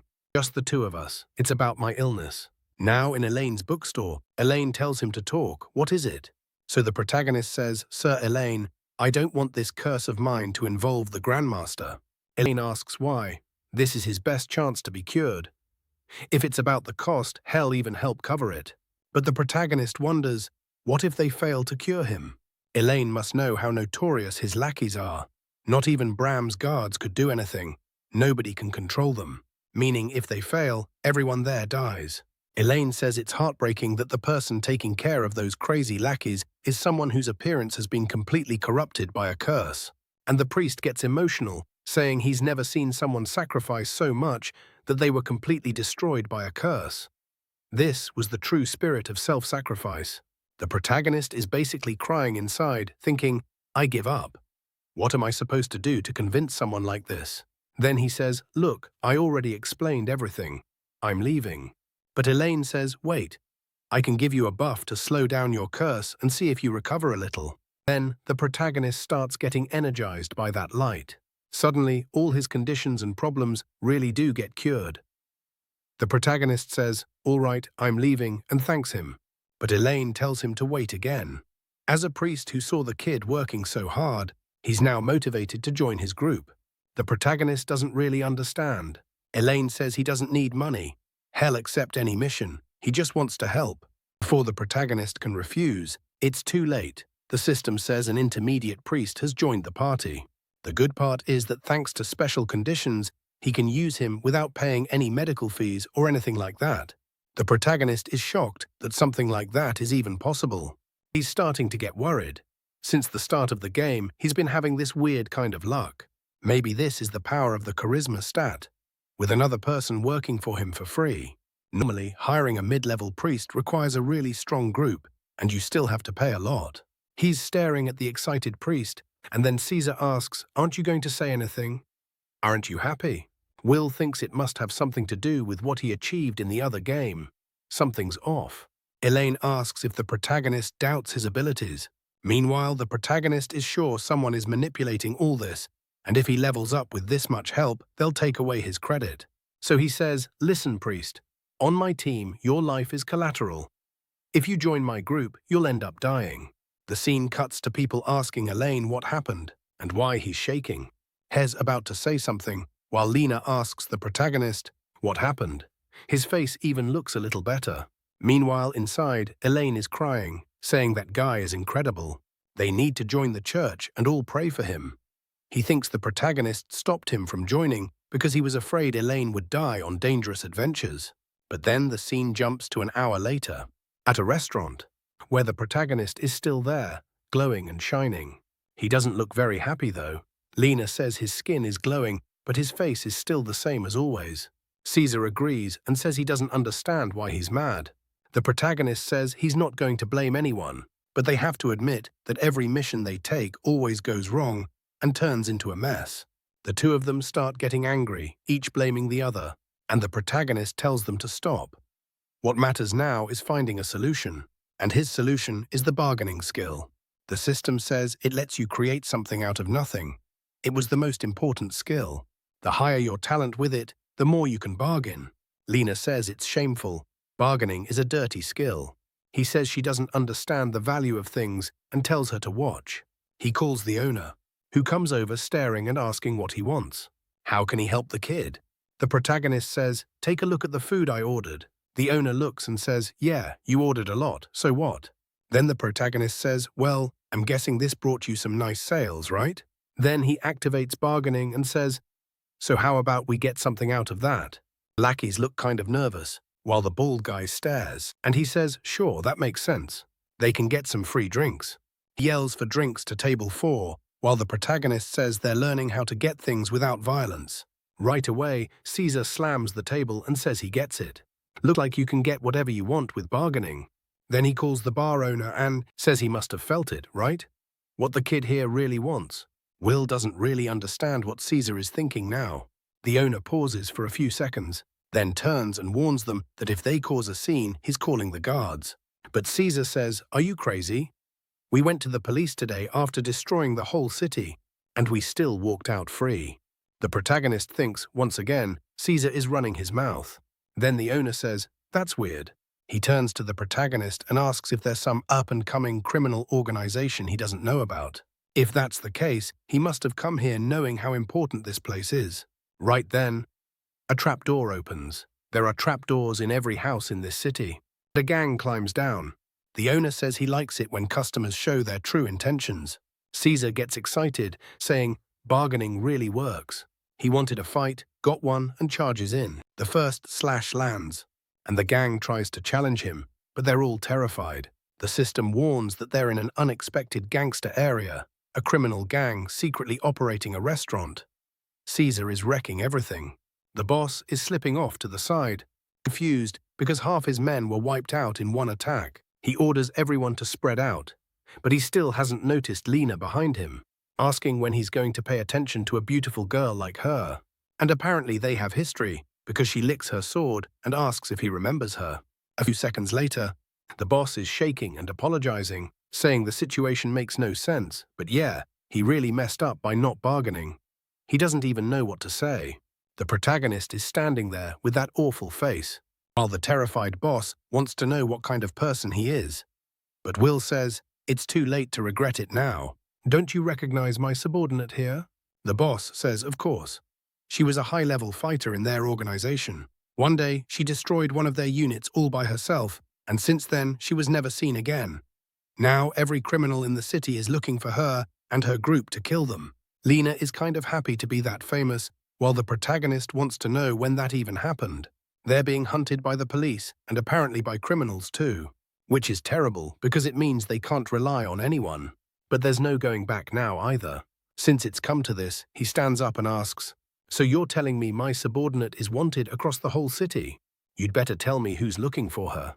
If nobody here talks, nobody is leaving alive today to tell the story." The boss thinks the kid is cruel, willing to kill everyone just because of that. And the protagonist pretends to leave, telling Lena to kill everyone quickly. Then the boss begs him to wait and says he can tell him everything. The protagonist warns that lies won't work on him. So the boss reveals that the whole bandit organization is a mess. Lena asks what happened while she was gone, and the boss says the identity of the big criminal guild has basically been disappearing. It seems like it's all because of a kid who just joined the group. He's kind of weird, but smart, and he's been taking over just by talking. How?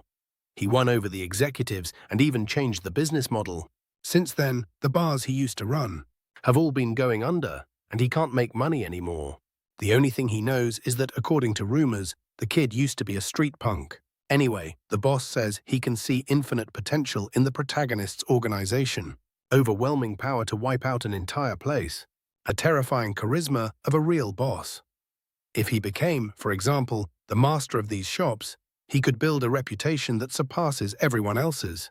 Lena smacks him on the bald head, telling him to shut up and saying the boss is the one who decides. But the protagonist tells her to wait. He says he might actually consider the owner's offer, since he's tired of the bandit guild. If the owner wants to hand this whole place over to him, he'll take it. Lena is furious, telling him not to forget this is a criminal organization.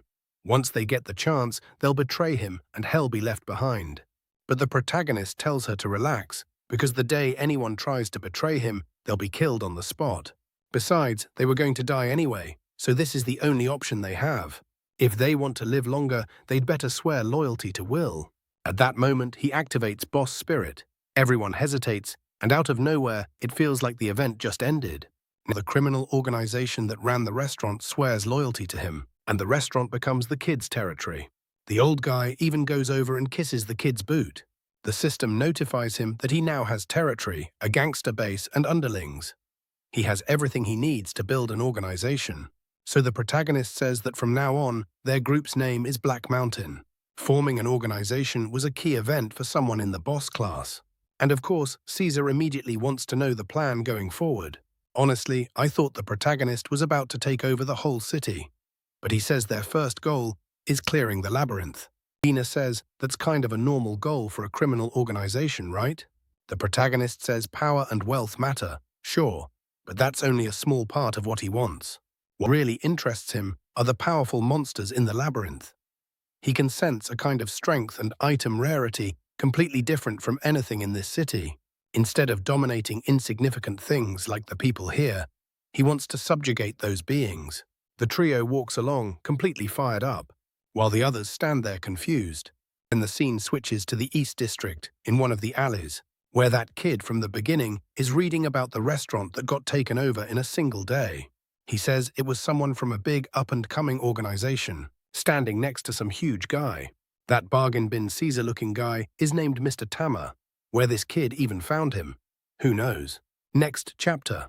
The protagonist says he doesn't care about the labyrinth's rules or the nation's rules. If they're going to become the best, they'll push through all of it with their own hands. The system says the player Will has decided his team's objectives, and since he conquered that bandit Phil Barr, those guys' notoriety got added to his organization. The owner is sitting there completely wrecked, while the blonde guy tells him to cheer up. They survived the crisis. The bald guy turns and says, yeah, they survived, but the news must have reached that kid. And now he's heard has a monstrous bodyguard. The police officer shows up, calling out to the kid and asking if he hasn't heard it's illegal to carry giant weapons around here. The kid asks why. And the cop, remembering the mess the protagonist caused, says it's because lately some people have been causing chaos in the city. Everyone describes the person as someone carrying a huge sword, which obviously fits this kid. The kid just listens while the cop says it's all precaution, it's a shame, but they'll have to confiscate the big sword. But weirdly, this Tama guy is even worse than Caesar and decides to attack the cop out of nowhere. Back with the protagonist, the system says Black Mountain's guild notoriety has already passed 1,000. The good and bad part is that everything the members do will affect those values. The protagonist walks through the city, kind of thrown off. Ever since he got that place, people have been staring at him from every direction. It's weird, but also not that bad, because if he's drawing attention, he won't run short on chances to make money. And strangely, his subordinates seem to love the fame, even if it's negative. But the kid is all over the place. At the same time, he's excited. He's also furious, because he can't relax. If he does, he'll fail again, like he failed back in version 1 of Rodrigo Eldrigo's game. So he tells the two of them that even if they end up in hell, they're going to crush the labyrinth. And the only way they won't die is if a miracle happens. That's why he asks if they're ready to make a miracle happen. They shut him down immediately and say no. Lena tells him to calm down. He's getting carried away just because he got the boss title. Caesar agrees, saying the game's only just started, boss. Let's focus on the initial objectives first. The protagonist thinks he can't figure out what these two are about. But in the middle of that, he suddenly gets an intruder alert, and the only place he owns is the restaurant. Seriously, he barely got the place, and it's already completely wrecked. And of course, it's that kid saying it was obvious they'd come take back what belongs to them. The big bald guy asks if they're leaving already. They seem in a hurry. Is he scared of what the bald guy did and acting against the organization? The kid says yes. He got kicked out, and he's here because he wants to be. The bald guy laughs and says he's smart, but at the end of the day, he's still a kid, because they just attacked the property of a brand new organization. He has no idea what kind of person is behind this place now. In a way, they're kind of similar, walking around with a monster at their side. But that person is definitely more dangerous. The kid looks furious, and the bald guy asks if he's feeling inferior. The kid orders Tama to attack, and immediately draws his sword. But he's crying while he attacks. He goes in for the strike, but then Caesar shows up. Explosion. Just like that, he disarms him. Tama looks terrified. I thought he'd go head-to-head, but now everyone's panicking. Caesar glares at them, asking how they even had the nerve to invade the main base, as if there's another one. The kid is literally shaking. It's that guy from the beginning, the one who says he knew it would be the same as who stole all his money. Caesar says he has no idea what he's talking about, but why is there a kid here? Meanwhile, the other guy already has blood on his hands. The kid asks how they don't remember him. Hell never forget the day he got tied to a sword. Then Caesar keeps talking and finally says he remembers now. The first person in this world with the guts to steal money from the boss. Right then, the protagonist comes in with Lena and she says the kid showed up to cause trouble. But Tama starts working up his courage. The protagonist tells Caesar to be careful. The attack is coming straight for his chest. And then he gets shoved and blasted into the wall. Stone flies everywhere, and Caesar drops wrecked on the ground outside. Tama comes in with that crying face, while the other two are in shock. The kid tells the protagonist to say what he thinks now. His indestructible lackey just got destroyed. But the protagonist gets serious and says he's going to pay for what he did to their organization's base. He tries to go in, but Lena holds him back, telling him to calm down too. It's just a kid in front of him. Will says hell never let the kid who killed Caesar walk away alive. The kid replies that Caesar is finished, and he has no idea how powerful Mr. Tama is. He's someone who already traveled the depths of the labyrinth. He lost all his comrades and reached the edge of the abyss. But then a strange woman approached. Not long after, he came out as the only survivor, and the guilt of abandoning everyone he loved still eats away at him. He's crying, telling Caesar to get up. He says if Caesar doesn't do anything, Caesar's comrades are the ones who will die by his hand today. But Caesar stays silent. The kid says he lost his chance to become a great bandit, but life gave him a new opportunity. One day, he met Tama, and the protagonist suddenly says, "Enough, kid."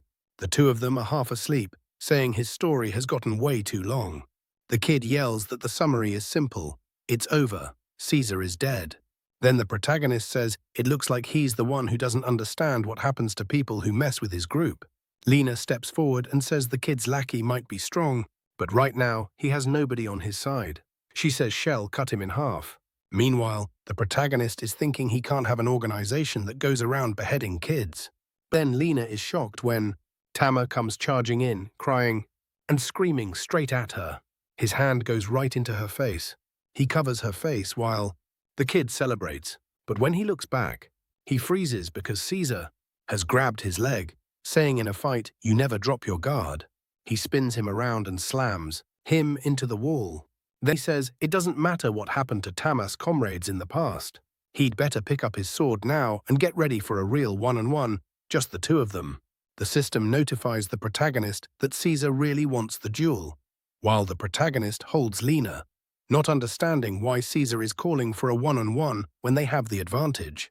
Of course, Tama accepts, and the unexpected event begins. Tama, weighed down by the guilt of abandoning his friends, was projecting his fear onto Caesar, the threat right in front of him. And in that moment, he believed that if he defeated Caesar, he would finally be free from the guilt that had been following him. The protagonist doesn't understand why the story suddenly revolves around Tama when he doesn't even know who this guy is. But Caesar smiles, and Tama rushes in with the first attack. The protagonist watches from the back. Just the two of them fighting is wrecking the entire place. He asks if Lena can jump in and help make sure Caesar wins. She says she's an assassin. If she jumps into a fight that's already started, she has no advantage and won't be any help. They keep trading blows. Then, honestly, an aura of flames appears behind Tama, and he manages to slip an attack under Caesar, driving his arm upward. The protagonist is impressed. This guy is actually putting pressure on Caesar. The hit is so strong that Caesar is floating in the middle of the room. Then the system gives a danger warning because Tama is about to use a lethal attack. And it looks like the slash lands right in Caesar's chest, blasting him into the wall again. The protagonist calls out to him while the kid looks out from under the table and says he should see what happens to anyone who challenges him. He said his lackey would die today. With the damage to the wall, he's finished. Tama turns to the group and says now it's their turn. Now the kid is getting worried because his lackey is out of control, and if he kills everyone, things could go badly for him inside the organization. The protagonist tells Lena to do something, and she looks excited, saying, "Good." Now that she has no choice, she'll try. She activates an illusion skill, and Tama sees Lena surrounding him from every direction. She's jumping side to side, saying he won't be able to track her with the naked eye. In the blink of an eye, she's at his neck, saying she'll land a clean strike on a vital point. But a sword comes spinning in, hits between them. Lena gets thrown to the ground, and when Tama looks to the side, someone steps out from the wall, telling that not to get involved. It's Caesar, saying this fight is his. He shoots forward like an arrow, hand to hand, in a straight, honest fight against Tama. Tama keeps applying pressure while asking why Caesar is so obsessed with old allies. Did he betray them somehow at the crucial moment? Did that break him mentally? But Caesar says he's an idiot for caring about something as insignificant as allies. He's living proof. He's alive and all his friends are dead. If Tama really went all the way to the end of the labyrinth, he should have learned that in this world, the weak are useless. The protagonist stands there, not really understanding what he means. Lena, off to the left, even asks if that doesn't fit him perfectly. Caesar keeps pushing, saying all weak people deserve death, just like Tama's friends deserved to die in the first place, since Tama was useless. And Caesar is really shaking him. Tama starts having flashbacks, seeing the mage trying to protect herself and begging him to survive. Then a burst of black energy explodes from his head, spreading outward while the kid screams for Mr. Tama. And the system says his rage has exceeded the limit of what can be handled. The protagonist thinks they're screwed now. This kind of event usually happens later in the game, when you face berserk-level creatures. But Caesar, probably without meaning to, forced the event way earlier because of all the strength from the points he spent. Caesar is still telling Tama he's a worthless nobody, someone who still hasn't learned the real lesson. The reason he got defeated like a complete idiot is because his group didn't have a boss. The protagonist doesn't understand. Caesar says comrades are equals, and that kind of relationship weakens in a crisis. But if Tama wants to endure any crisis and become strong enough, he needs a boss. Someone he'd give everything for. Someone who would make him break past every limit. You can abandon a comrade, but you can never abandon a boss. The protagonist is left wondering whether that's a good thing or a bad thing. While Tama keeps pushing deeper into that overload, he suddenly drops to the ground and looks dead. I don't know. The system says he won the one-on-one event. Because of that, Caesar's strength shot up like crazy, and he gained the tenacity status. Lena is over there celebrating, while the kid has no idea what's going on. The protagonist, on the other hand, thinks the reward was way too small. Normally, when you beat a monster like that, you're supposed to get something much better. And now the kid standing face to face with Caesar is shaking all over. The poor guy is spitting blood, while the protagonist stops and thinks he really does have the most capable subordinates. Then Lena tells him to look ahead. Caesar has collapsed on the ground, knocked out. The scene switches to one of Caesar's nightmares. He's walking through a cave, saying he beat them again. But Will asks what he means. Beat them? How can he call it a victory with a gash across the middle of his chest? What he did was nothing but a mess. A real victory has to be perfect. The way he fought today didn't meet the standards of the Black Mountain Association. Caesar tells him to explain. And the protagonist says that's exactly what he heard. He's disqualified. Thunder crashes, and Caesar says he understands. This has to be a dream. because he's sure the boss would never test his loyalty like that. The protagonist watches. Caesar lunges at him, and then he suddenly opens his eyes, lying in a hospital bed. It's weird how sometimes they're in a medieval world, and then out of nowhere, it's like a super modern hospital. Caesar looks to the side and sees a note from the protagonist telling him to meet in the city once he recovers, but crumples the paper in angry embarrassment. In one of the city's main buildings, the protagonist asks if Tuma really had that much money. The woman says yes. They were going through everything he'd acquired, and they got lucky since they were the ones who defeated him.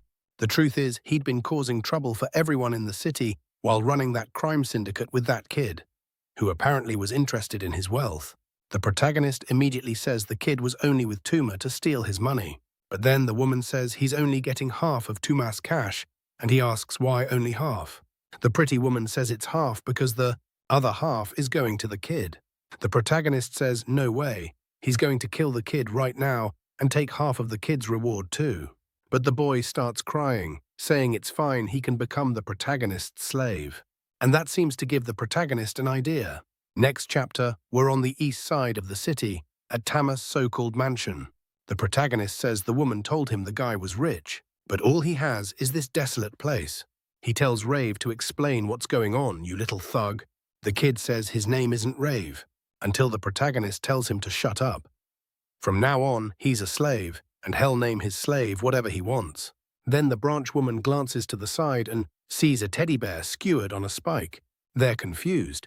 Why is something like that in this mansion? Rave says Tama, let's just say, had a few psychological issues. They keep walking around, trying to find something valuable, but it's clearly all worthless. The protagonist thinks it's nice to get land this big, but it doesn't matter because the mansion is useless. Suddenly, the branch woman asks if they shouldn't just demolish everything. The protagonist thinks about it and figures that's obviously the best move. They tear it all down, then build a ridiculous castle for the Black Mountain Association. Considering they're bandits, money isn't hard to get. While he's planning, the woman tells Lena that her boss is really ugly. The protagonist is just eager for Caesar to come back so they can make even more money. Gaining the land, the system congratulates him on securing a new hideout. The scene switches to the city center, where Caesar is pacing around, waiting for the protagonist to show up. Then someone comes up and calls out to the big guy with the sword on his back. Caesar asks who he is, and the guy, all excited, says he's the one with the body that never dies. He saw Caesar with that sword on his back and wants to know if he heard about the duel between two longsword users in the alleys. Caesar asks, what about it? And the guy says he thinks everyone in the city is wrong for calling it a legendary duel. It was garbage. Two filthy people who know nothing about martial arts. Efficient and flexible strikes that control the flow of a fight. The only martial art that could produce something like that is called bike bow. So how about Caesar, one of the famous longsword users, tries out that technique? It's a golden opportunity. If he registers at the dojo, he can receive lots of rewards. Strangely, Caesar says sure. He needs to pass the time anyway, so hell learn it. Back at the protagonist's new hideout, Rev just swung his sword 1,000 times into a wall and managed to acquire the skill. Lena praises him, then roasts the protagonist, saying even the kid is better than the boss. The girl standing nearby wants to know where his super competent subordinate is. It's past her shift time. The protagonist is confused. Caesar isn't the type to ignore the boss orders, so where is he? Then he turns to her and says he has a question. Ever since he arrived in this city, a lot of things haven't made sense. A lot has gone his way since he got here with Caesar. And he feels like the city's people are doing something, like how she's here, for example, outside her working hours trying to help him. The woman laughs and says he really is sharp. No wonder he's the boss of that organization everyone talks about. But she's not here on duty. She didn't leave because of personal feelings. The two in the back freak out. The protagonist is stunned, wondering what this woman is even talking about. The next chapter starts by talking about the era of the Great Templars, the 5th generation of VR, and a game that cranked the difficulty way up. Because of that, items became much more important, and they became so important that getting one made players ridiculously happy. But it created an unfair economy. Even if you were much lower level, you could solo stronger players just by using stolen items.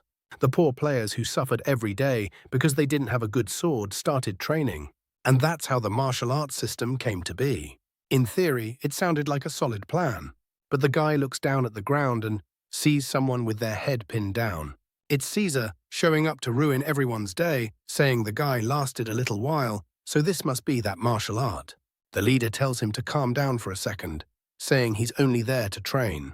Caesar immediately calls the master out for a fight, and the poor man is completely shocked. Caesar puts a hand on his shoulder and says this place is already boring, so they should bring out their best fighter since everyone's scared. Otherwise, everyone's lives.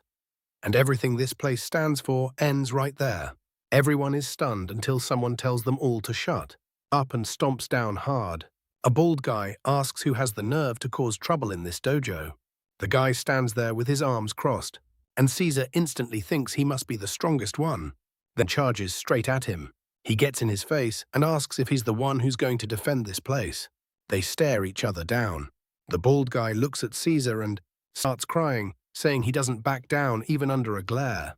His friends rush to help while Caesar stands there confused. This place is garbage. He says he came here with expectations, but all they did was disappoint him. Looks like they wasted his time by telling him to come here, so now they'll pay for it. Everyone in this dojo is getting beaten down. Everyone is shaking. Suddenly, one guy trembles and throws his dojo plaque onto the ground. The master asks what he's doing. He's an honorary member, but the guy cries, saying it's impossible to win in life through hard work alone, and tells the boss to look at that monster's status window.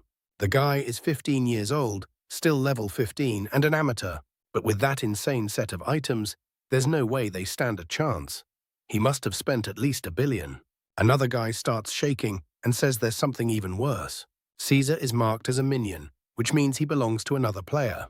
He's sure some cruel person unleashed this giant monster in the city to kill everyone.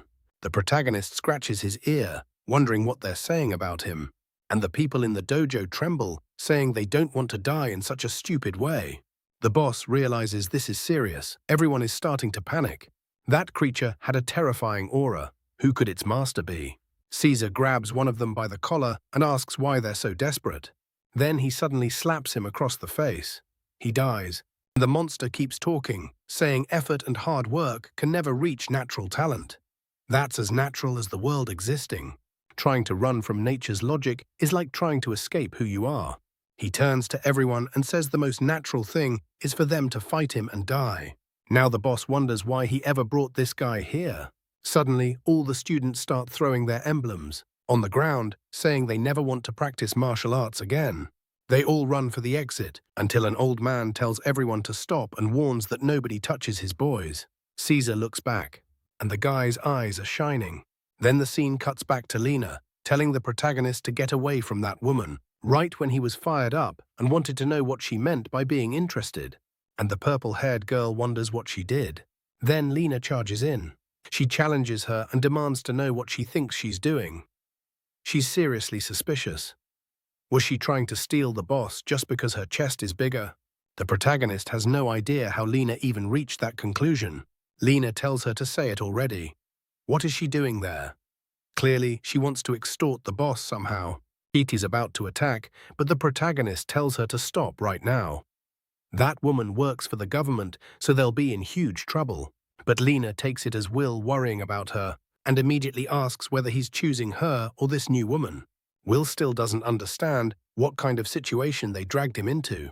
In the game, there's supposed to be some rivalry and negotiation with that woman, but instead she came here saying she was interested in him. And for a second, that actually made him kind of interested in her. But he needs to remember his focus. It's time to activate charisma. Lena tells him to stop acting ugly, while the protagonist wonders what he's supposed to do here. He wants to say he chooses one, but at the same time, he's looking at two amazing women from his point of view, and he can't decide. Back to the fight with Caesar. The old man says not to touch any of his students. Caesar turns around, and then the instructor appears. "Master, what are you doing?" From the back, he says even if Caesar is extremely strong, he came here and caused all this chaos. What is he planning? This was the gym's master, Gatto. The guy is spreading bad vibes everywhere, shoving people around, and Caesar asks what he means by a plan. Apparently, he didn't realize Caesar came here for exactly that. He stomps down and starts destroying the whole place. Smiling like a maniac, he says it's always fun to beat up the weak. But the master starts making these green palm movements from side to side, plants his feet, takes a stance, and says Caesar went too far and won't be forgiven. Then he fires off a palm blast, sending 2 slashes straight at Caesar. Caesar immediately remembers Will in that vision, saying his victory was shameful. A true competitor's victory is graceful and flawless. The attack seems to explode in the middle of the room, and the boss coughs, trying to figure out what happened. But of course, when the smoke clears, Caesar is standing there untouched, because he used one of the guy's students as a shield, while saying victory has to be perfect. The boss tells him to let the student go, while Caesar can only think about it, the perfect victory where he doesn't get hurt. Gatto rushes to help the student, begging him to wake up and not die. Then he turns back and demands to know why Caesar came there, where he's from, and says he needs to give his name and group. So Caesar says Caesar, from the Black Mountain Association. Gatto flinches and says it's the first time he's ever heard of that group. It's probably just another cult of thugs and demons that invaded the city and started attacking training spots for no reason. Caesar just tells the sick old man to shut up, because this has nothing to do with him. Then Caesar turns around, but Gatto is basically asking to get beaten because he tells him to stay right there and says the fight isn't over. Caesar says he only accepts perfect victories, and any fight against someone as weak as Gatto would already be imperfect. He's no longer interested in wasting his time there.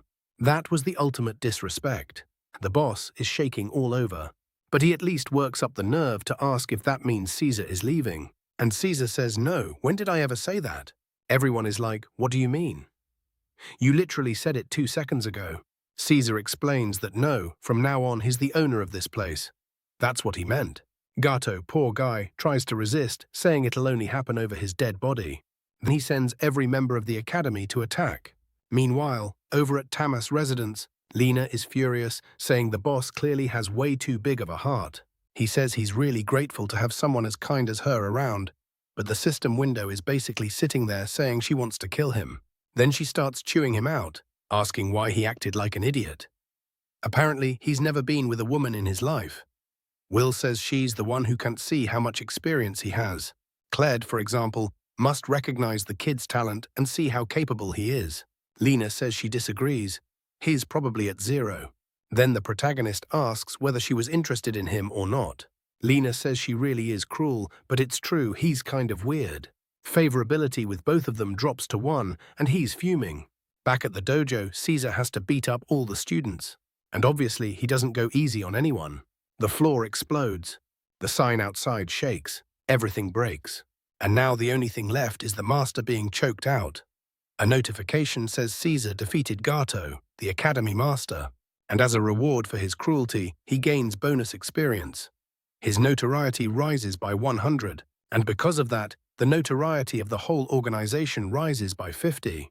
The protagonist gets the message and feels confused. He's sure Caesar is doing something he definitely shouldn't be doing. A little later, here we are. He arrives in front of the place, which is completely destroyed. The poor guys are stuck on the ground, and everyone is walking with canes, trembling. Luna Lanai immediately says this is one hell of a mess. Rave asks what happened there. The protagonist says he doesn't really know, but the system said this place belongs to them. Then he says, "There you are. What happened here?" The teacher asks, "Wait, you're from Black Mountain too?" Just from seeing the protagonist's awful face, he's already certain. Then the master gets up. "I've never seen an organization as cold-blooded as yours. Why did you have to destroy the academy of a poor old man who only wanted to make money in this neighborhood?" The students cry, "Master, don't die. What are we going to do?" Lanai thinks that this time, Will really was violent. Then he turns and says he doesn't know what happened here, and he's not that interested either. The guy asks who he even is and why he only showed up now. Protagonist says he's the boss of Black Mountain, and they'd better remember that. Yeah, everything that happened here was just something one of his subordinates did, and that's that. He's an important man with a lot to accomplish. Lanai praises his cruelty, while he says he doesn't have time to manage a place full of sweaty guys. Even though the owner changed, he doesn't plan to change who runs it, so they'll keep operating it. Gatto and the others don't really understand. They destroyed everything just to hand it back to them. But then he gets angry and tells the Kianmei to stop acting so full of himself. That Black Mountain boss was disrespecting them even more. The protagonist says he's being merciful. Actually, Gato suddenly says, "Hell, tell the truth. The academy is going bankrupt because his students keep getting taken away." The protagonist says obviously there must be places offering much better rewards than this. Besides, they only want to rely on martial arts. The old man explains that it's not exactly that. Martial arts teach cultivation that can make people strong, but a certain academy showed up nearby with a vicious, deadly technique. Because of that new academy, many of his students were taken, and that's how this place ended up empty. And now, if word spreads that they were robbed by bandits, the academy is definitely finished. The protagonist knows that whatever Caesar did, nobody is going to think he's a good person. Then, out of nowhere, Gato throws himself at his feet, begging him to please take control of the academy. Lena compliments the kid, saying he can't win over women, but when it comes to sweaty guys, he's amazing. The old man even says hell crawl into the protagonist's underwear, and the protagonist tells him to get away. Then Rave says that if a failing academy comes under Black Mountain's control, it won't affect them, right? Protagonist is furious and tells everyone to stop and shut up for a second. Then he looks down and sees the old man there, with everyone kneeling and thanking him, while he still doesn't understand what's going on. The rest of the academy people thought it would be humiliating, but they're all sliding under the protagonist's legs, begging him to please take control. Later that night, we're back at the mansion he got, and the guys are training with Lena.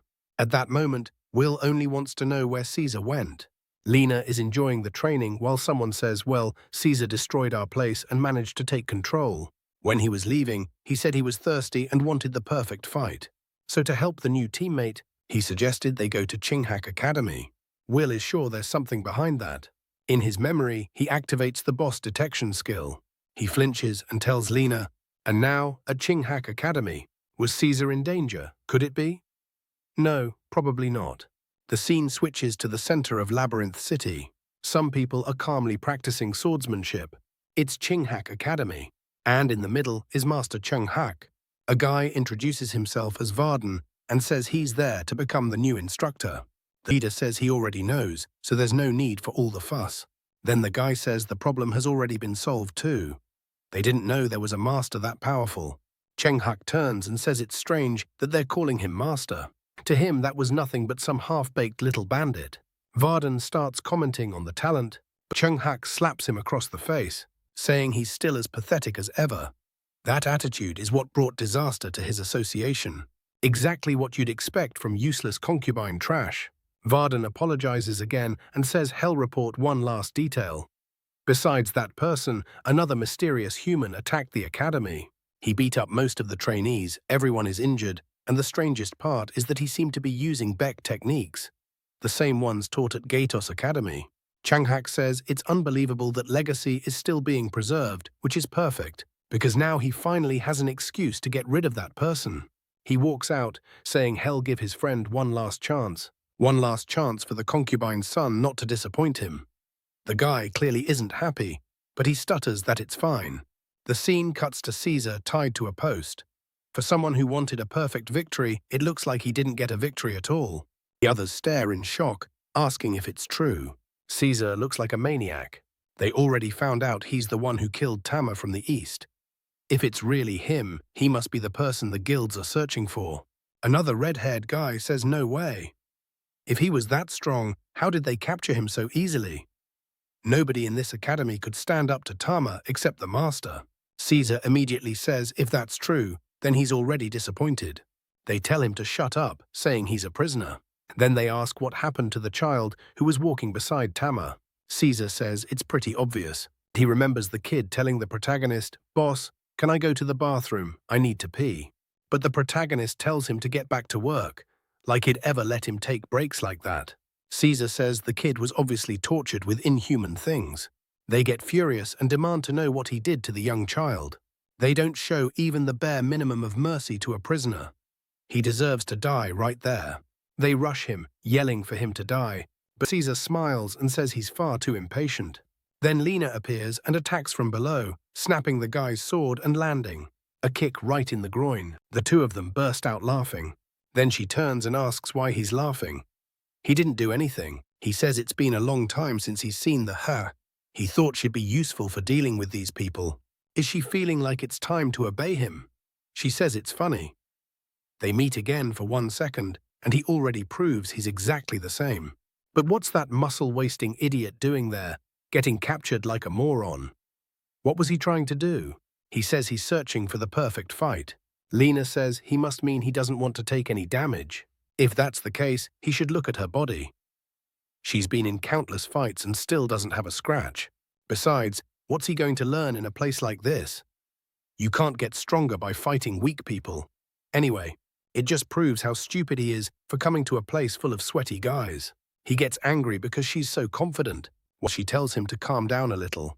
Then he bursts free of the ropes and tells her to prove she can fight perfectly. They face each other. She says whoever takes 1 point of damage first becomes the other's pet. But then someone shows up, sweating, saying, "Whoosh!" The fight isn't over yet. He draws his sword and says he won't tolerate anyone defiling this sacred ground anymore. Hell cut down every intruder, even if it costs him his life. But the two of them don't seem to take him seriously. They turn and decide, fine, Hell be the target of this mess. The guy realizes he interrupted something he shouldn't have, but it's too late. They charge at him, and he's basically finished. The next day, at Bakubo Academy, Caesar asks if it's true. Will is horrified by the thought. It looks like that place Chunghak belonged to the biggest criminal guild. Lena was being stubborn and completely forgot about that. She tells Caesar they're pretty nasty. They poked the hornet's nest and now they're in deep trouble. The one who obviously doesn't like this is Will, who finds it strange. Since when are they that close? Lena says the boss doesn't know this idiot lost a bet. Will can't believe what he's seeing. She's holding his chin, telling the puppy to come here and behave. He's furious, warning that it's only for today. Will can't believe his 1 billion point beast has been reduced to this. The next chapter talks about a special event. They're rebuilding the bar the kid destroyed. The bald guy celebrates, saying they finally finished it. He's emotional, saying they survived again. And he hugs his friends, telling everyone they worked hard. Finally, they can go back to being people who work at a bar. No more crime, no more getting involved in all that. Those dangerous guys aren't around anymore. He can't believe someone like him, a simple subordinate of the criminal guild, now has his own place and is part of the extremely dangerous Black Mountain Association. Even though he hates all the members, he's already imagining an amazing restaurant full of lively people. Then the door opens, and he welcomes the very first customer. It's Rave, exhausted. The bald guy asks what he's doing there. Rave says the Black Mountain boss is calling all members to a meeting. The poor guy says he wanted to celebrate. He just finished building this place. But Rave says they're calling specifically for him. It's important. We arrive at Tamas Mansion, and the bald guy sees a paper on the wall.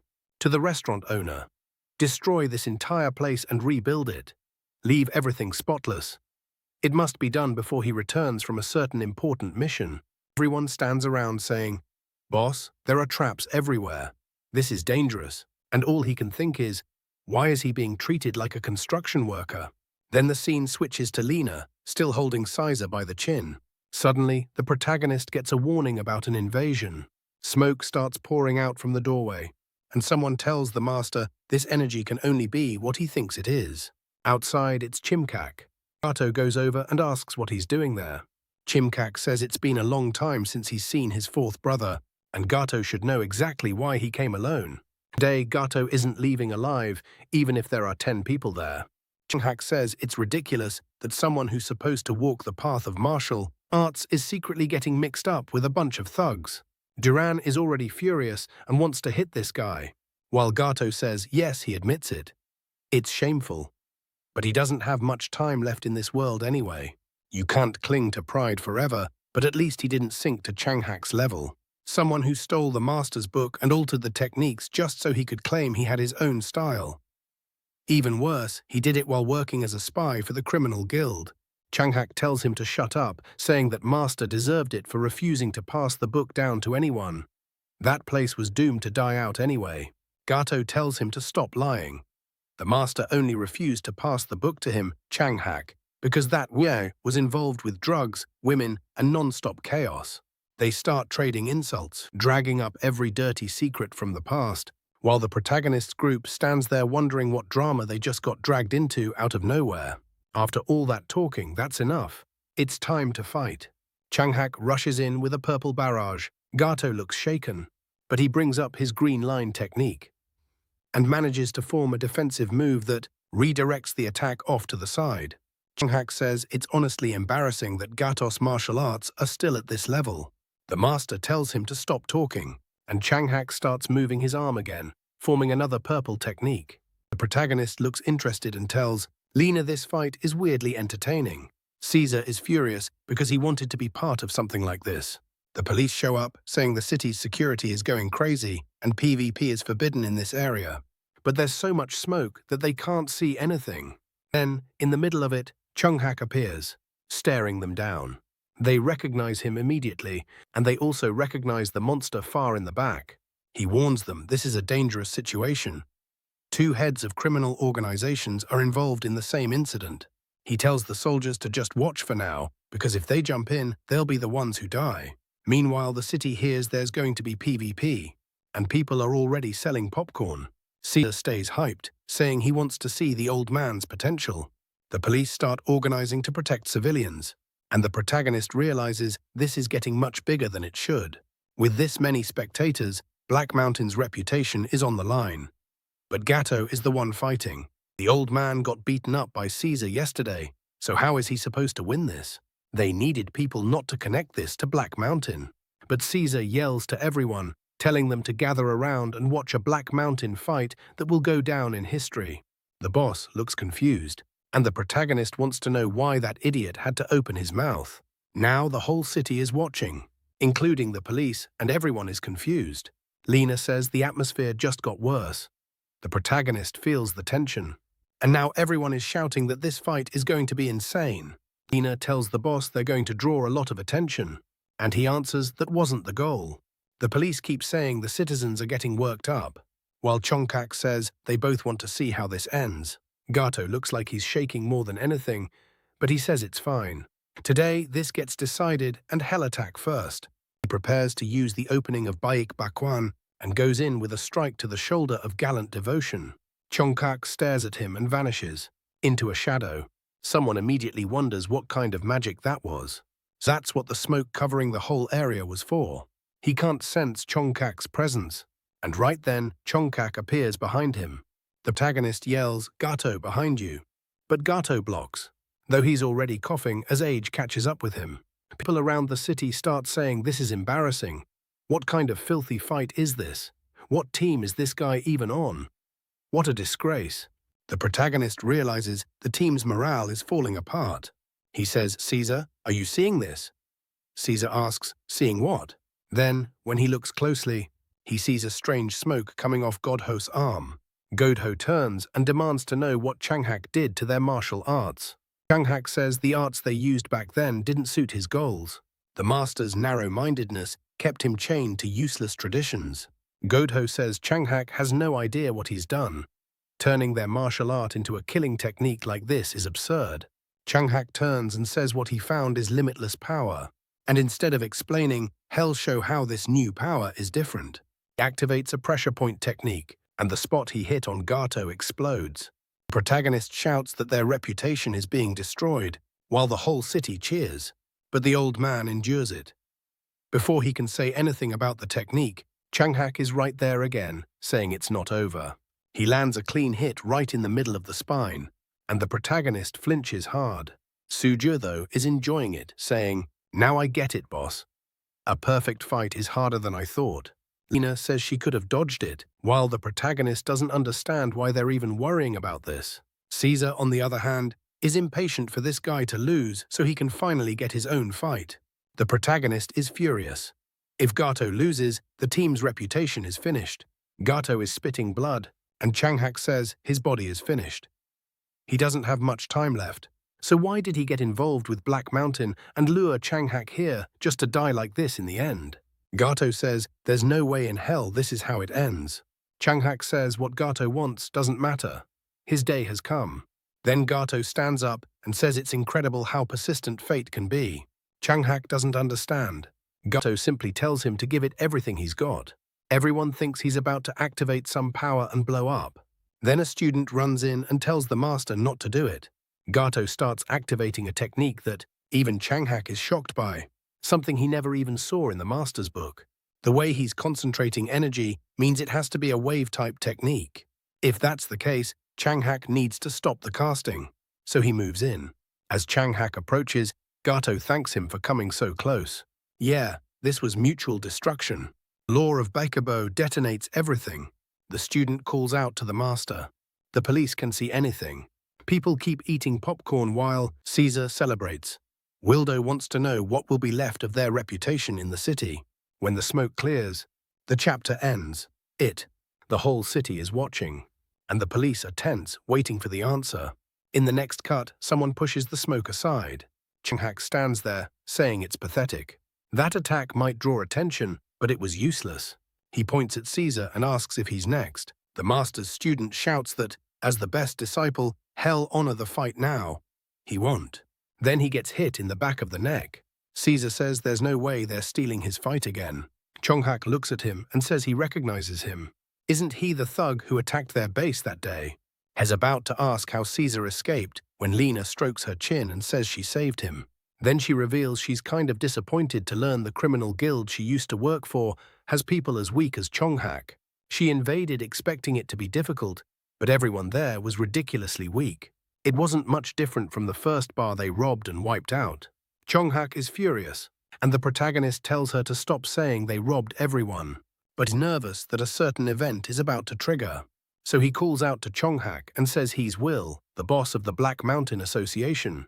But Changhak cuts him off, telling a filthy weakling like him not to interrupt while he's talking. Protagonist and Caesar get pissed. Caesar snaps, "Hey, you... what are you saying to the boss?" Lena jumps in too, telling him to respect who runs this place. Doesn't he know the boss is extremely powerful but has an incurable disease? Changhak asks if they seriously believe this guy is strong and only has his powers sealed. The protagonist stands there wondering how he became the topic of this, while Changhak questions whether that situation is even true.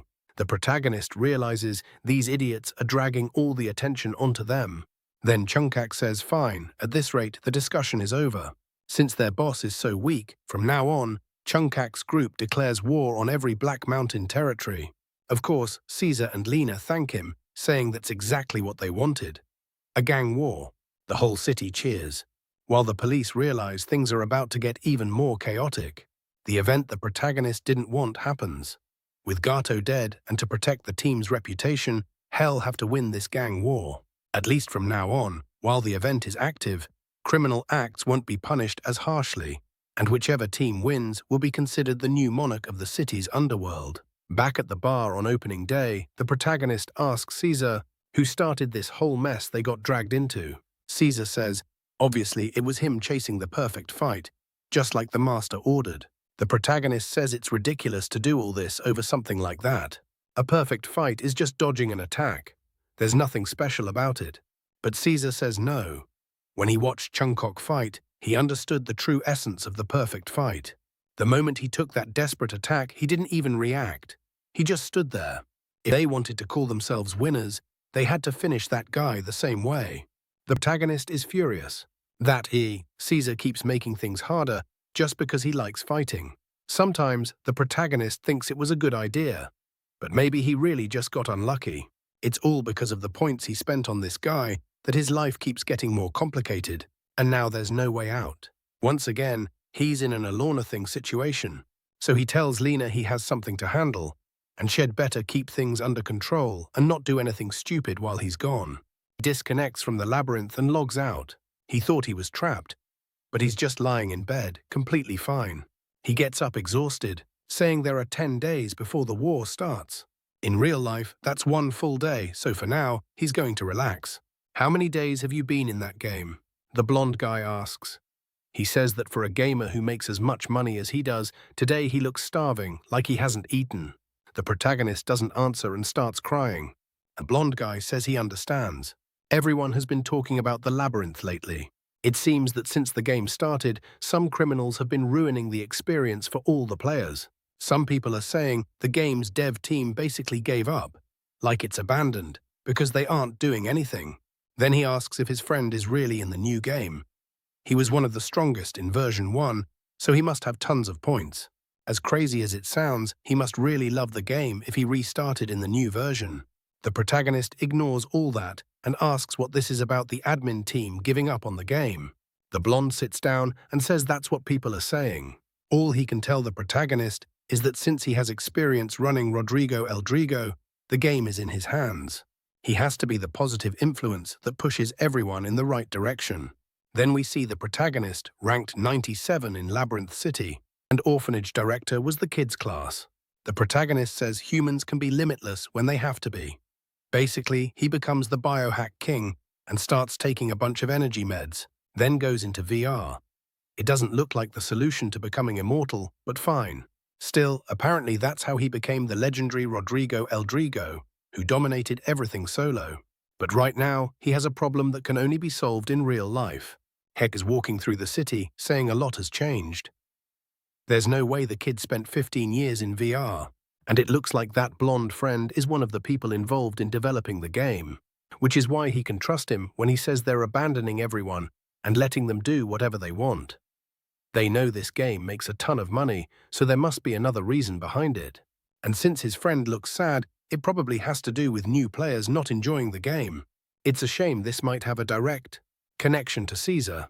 In it, he tells his friend not to worry and says he'll do his best to make the game enjoyable. But what about the friend? He's playing too, so what is he doing? Guy says, "Hey, Hu Yang, I'm going to tell you a secret, okay? But don't tell anyone. I'm in a criminal guild." Even if he's just some low-ranked kid, he's still in a pretty good position. I mean, he looks like that blonde kid, doesn't he? And he warns that the only problem is the boss is a total, because that idiot bet their whole guild on a fight against a criminal organization. Wait, is it that Chunghak one? They're showing him. Yeah, that's it, because he says they're going up against some new guild called Black Mountain, which he's never even heard of. When he says that, the protagonist gets excited. He just found an important source of information. And we're back at the Chunghak building. The guy who got beaten up is saying he almost died, suffocated because of Warden. The fat guy says, "Ryumu, do you have any idea what kind of trouble you caused the master with the stupid crap you pulled?" He complains, saying there wasn't much he could do. He was caught off guard. But then the fat guy starts walking away, telling him to remember that Gato just died because of the master himself. Meaning, if he's useless in the war that's about to happen between the academies, he might lose his life too. But the guy says he's excited. They're saved now. The fat guy says he really doesn't understand the situation at all. He's an idiot. We're outside, and okay, he gets it. They want to get rid of the master, but the fat guy is sure there's no way they can lose. He still doesn't know what Changkak learned from those books, but if it were possible, he would have beaten him already. Still, the moment that guy slapped him in the face and he couldn't even feel it, he realized staying on Changkak's side was the best option. But then, all of a sudden, he's surrounded by smoke. He turns to see what's happening, but Lena is already behind him. In 1 second, the fat guy is knocked out, and that fat guy is his friend, Warden. Lena calls out to him, telling the chubby guy to spill every secret of the criminal guild and reveal Shankak's martial secrets. The fat guy is furious, saying they have no idea who they're messing with. Lena says that's exactly why they're here, to get the information. The protagonist yells for her not to kill him yet, but she's arguing there, and the two of them are acting like idiots. Then the protagonist says, "I know who you are, Warden. Too bad your power doesn't really mean much out here on the streets. And honestly, I was really disappointed. Even though Chang Hak was a martial artist, he was clearly using techniques that shut down physical attacks, which definitely goes against the martial code. Looks like his gang was blinded by power and ignored basic training." He says that while Caesar is shown yawning for no reason, the fat guy says that isn't always an option. Unfortunately, now it's too late. No one will be able to beat Chang Hak until... The protagonist asks if he's sure and tells him to look at his subordinate, the one he spent billions on. The guy says that's impossible unless he was some famous ranked player. What would someone like that, with that many points, be doing there, getting involved in the city's underworld? It doesn't make sense. If he were a real ranked player, he should be hunting dungeons and leveling up much faster than everyone else. While Laser says he was sharp to notice that, the protagonist stops to think it makes sense. He really did lose track of what he wants to do in this game. Then Cedric threatens them, saying that's enough, this guy talks too much. Since he won't be useful, it'd be better to dig a grave for him already. The fat guy asks if they're serious. Seeing that Cedric really will kill him without hesitation, he says fine, he'll tell them Chunghak's secrets. And the protagonist apologizes to him. Then the scene switches to Backboss Academy, at the kids' place, where the fat guy says hell teach them everything. Cedric watches and he says to pay attention. First, they need a like on this video.